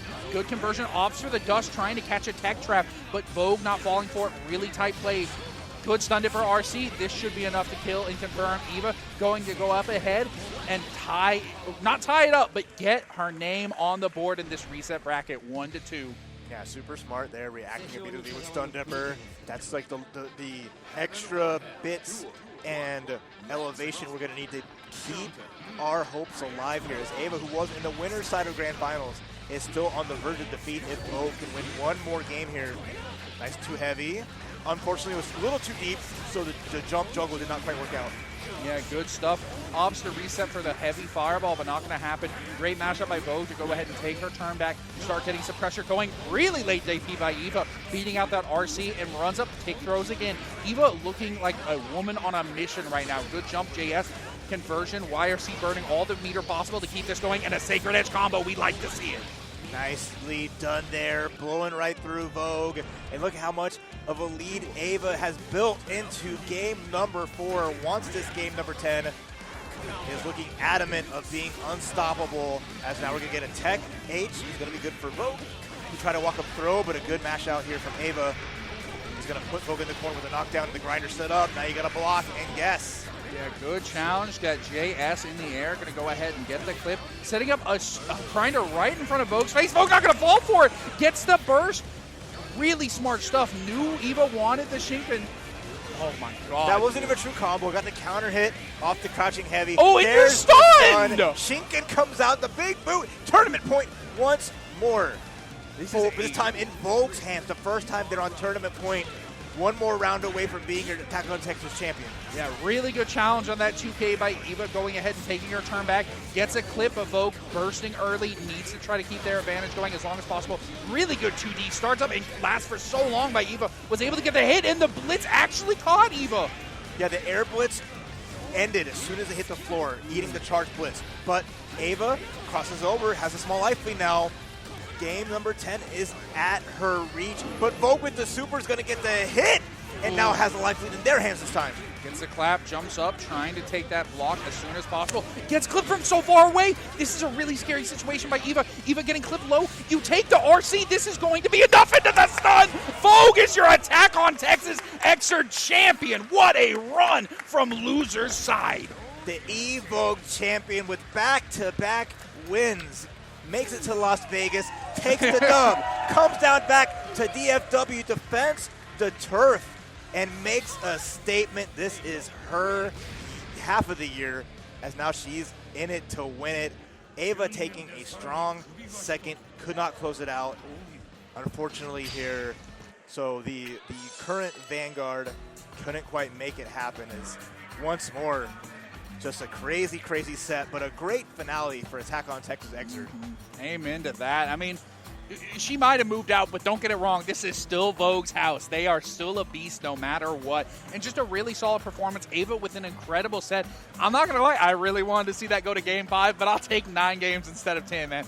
What a run from both players, and what a great run from everybody who showed up. Huge shout-outs to all the Houston folks who traveled up here 3.5 hours to come and compete, show up, and support the games that they love. Huge shout-out to REV coming out here to do commentary. We're absolutely blessed to have so many great people who are showing out for the community, and again, you can too. Come out to these events, come out to your locals, look them up. People are happy to have you and want to have you a part of them. Absolutely. It's always a good time out here. We have a whole other half of the year of plenty of locals and regionals, a lot of fun to be had offline and online, so just enjoy it and have a good time, and just play some Xrd. You saw a hell of a show here, a lot of fun, and it's not going to stop. Those people are going to go immediately get their medals. Yeah. They're going to head over to start playing casuals and just keep grinding, having a good time. That's what it's all about. Yeah. And it was a good time here. An excellent top 8 from top to bottom. Vogue, Ava, Cade, Ghost Bear, Didact, Akai, and then Pesto and Zed Chama. Yeah. All those amazing, amazing players just having a good time, having some fun here, and just showing what Xrd is all about. Just great stuff. Great stuff across the board. Unfortunately, we did miss Ult Superior. We didn't get all 4 of the Houston Xrd pillars, but we had a great mix of old players, Ghost Bear and Vogue from these regions, and the new blood, right? Even Papa Pesto, very new player, making top 8. That's what dedicated practice, play, and good players in your scene can do for you. And I'm grateful that we've had it here for Xrd. But I got to say, it has been an absolute pleasure hosting Attack on Texas Xrd. But remember, we've got to go, but it ain't done yet. Stay tuned. There's going to be a lot of awesome brackets still coming up in the day. But it has been an absolute pleasure. I am Cicada. Appreciate it, Cicada.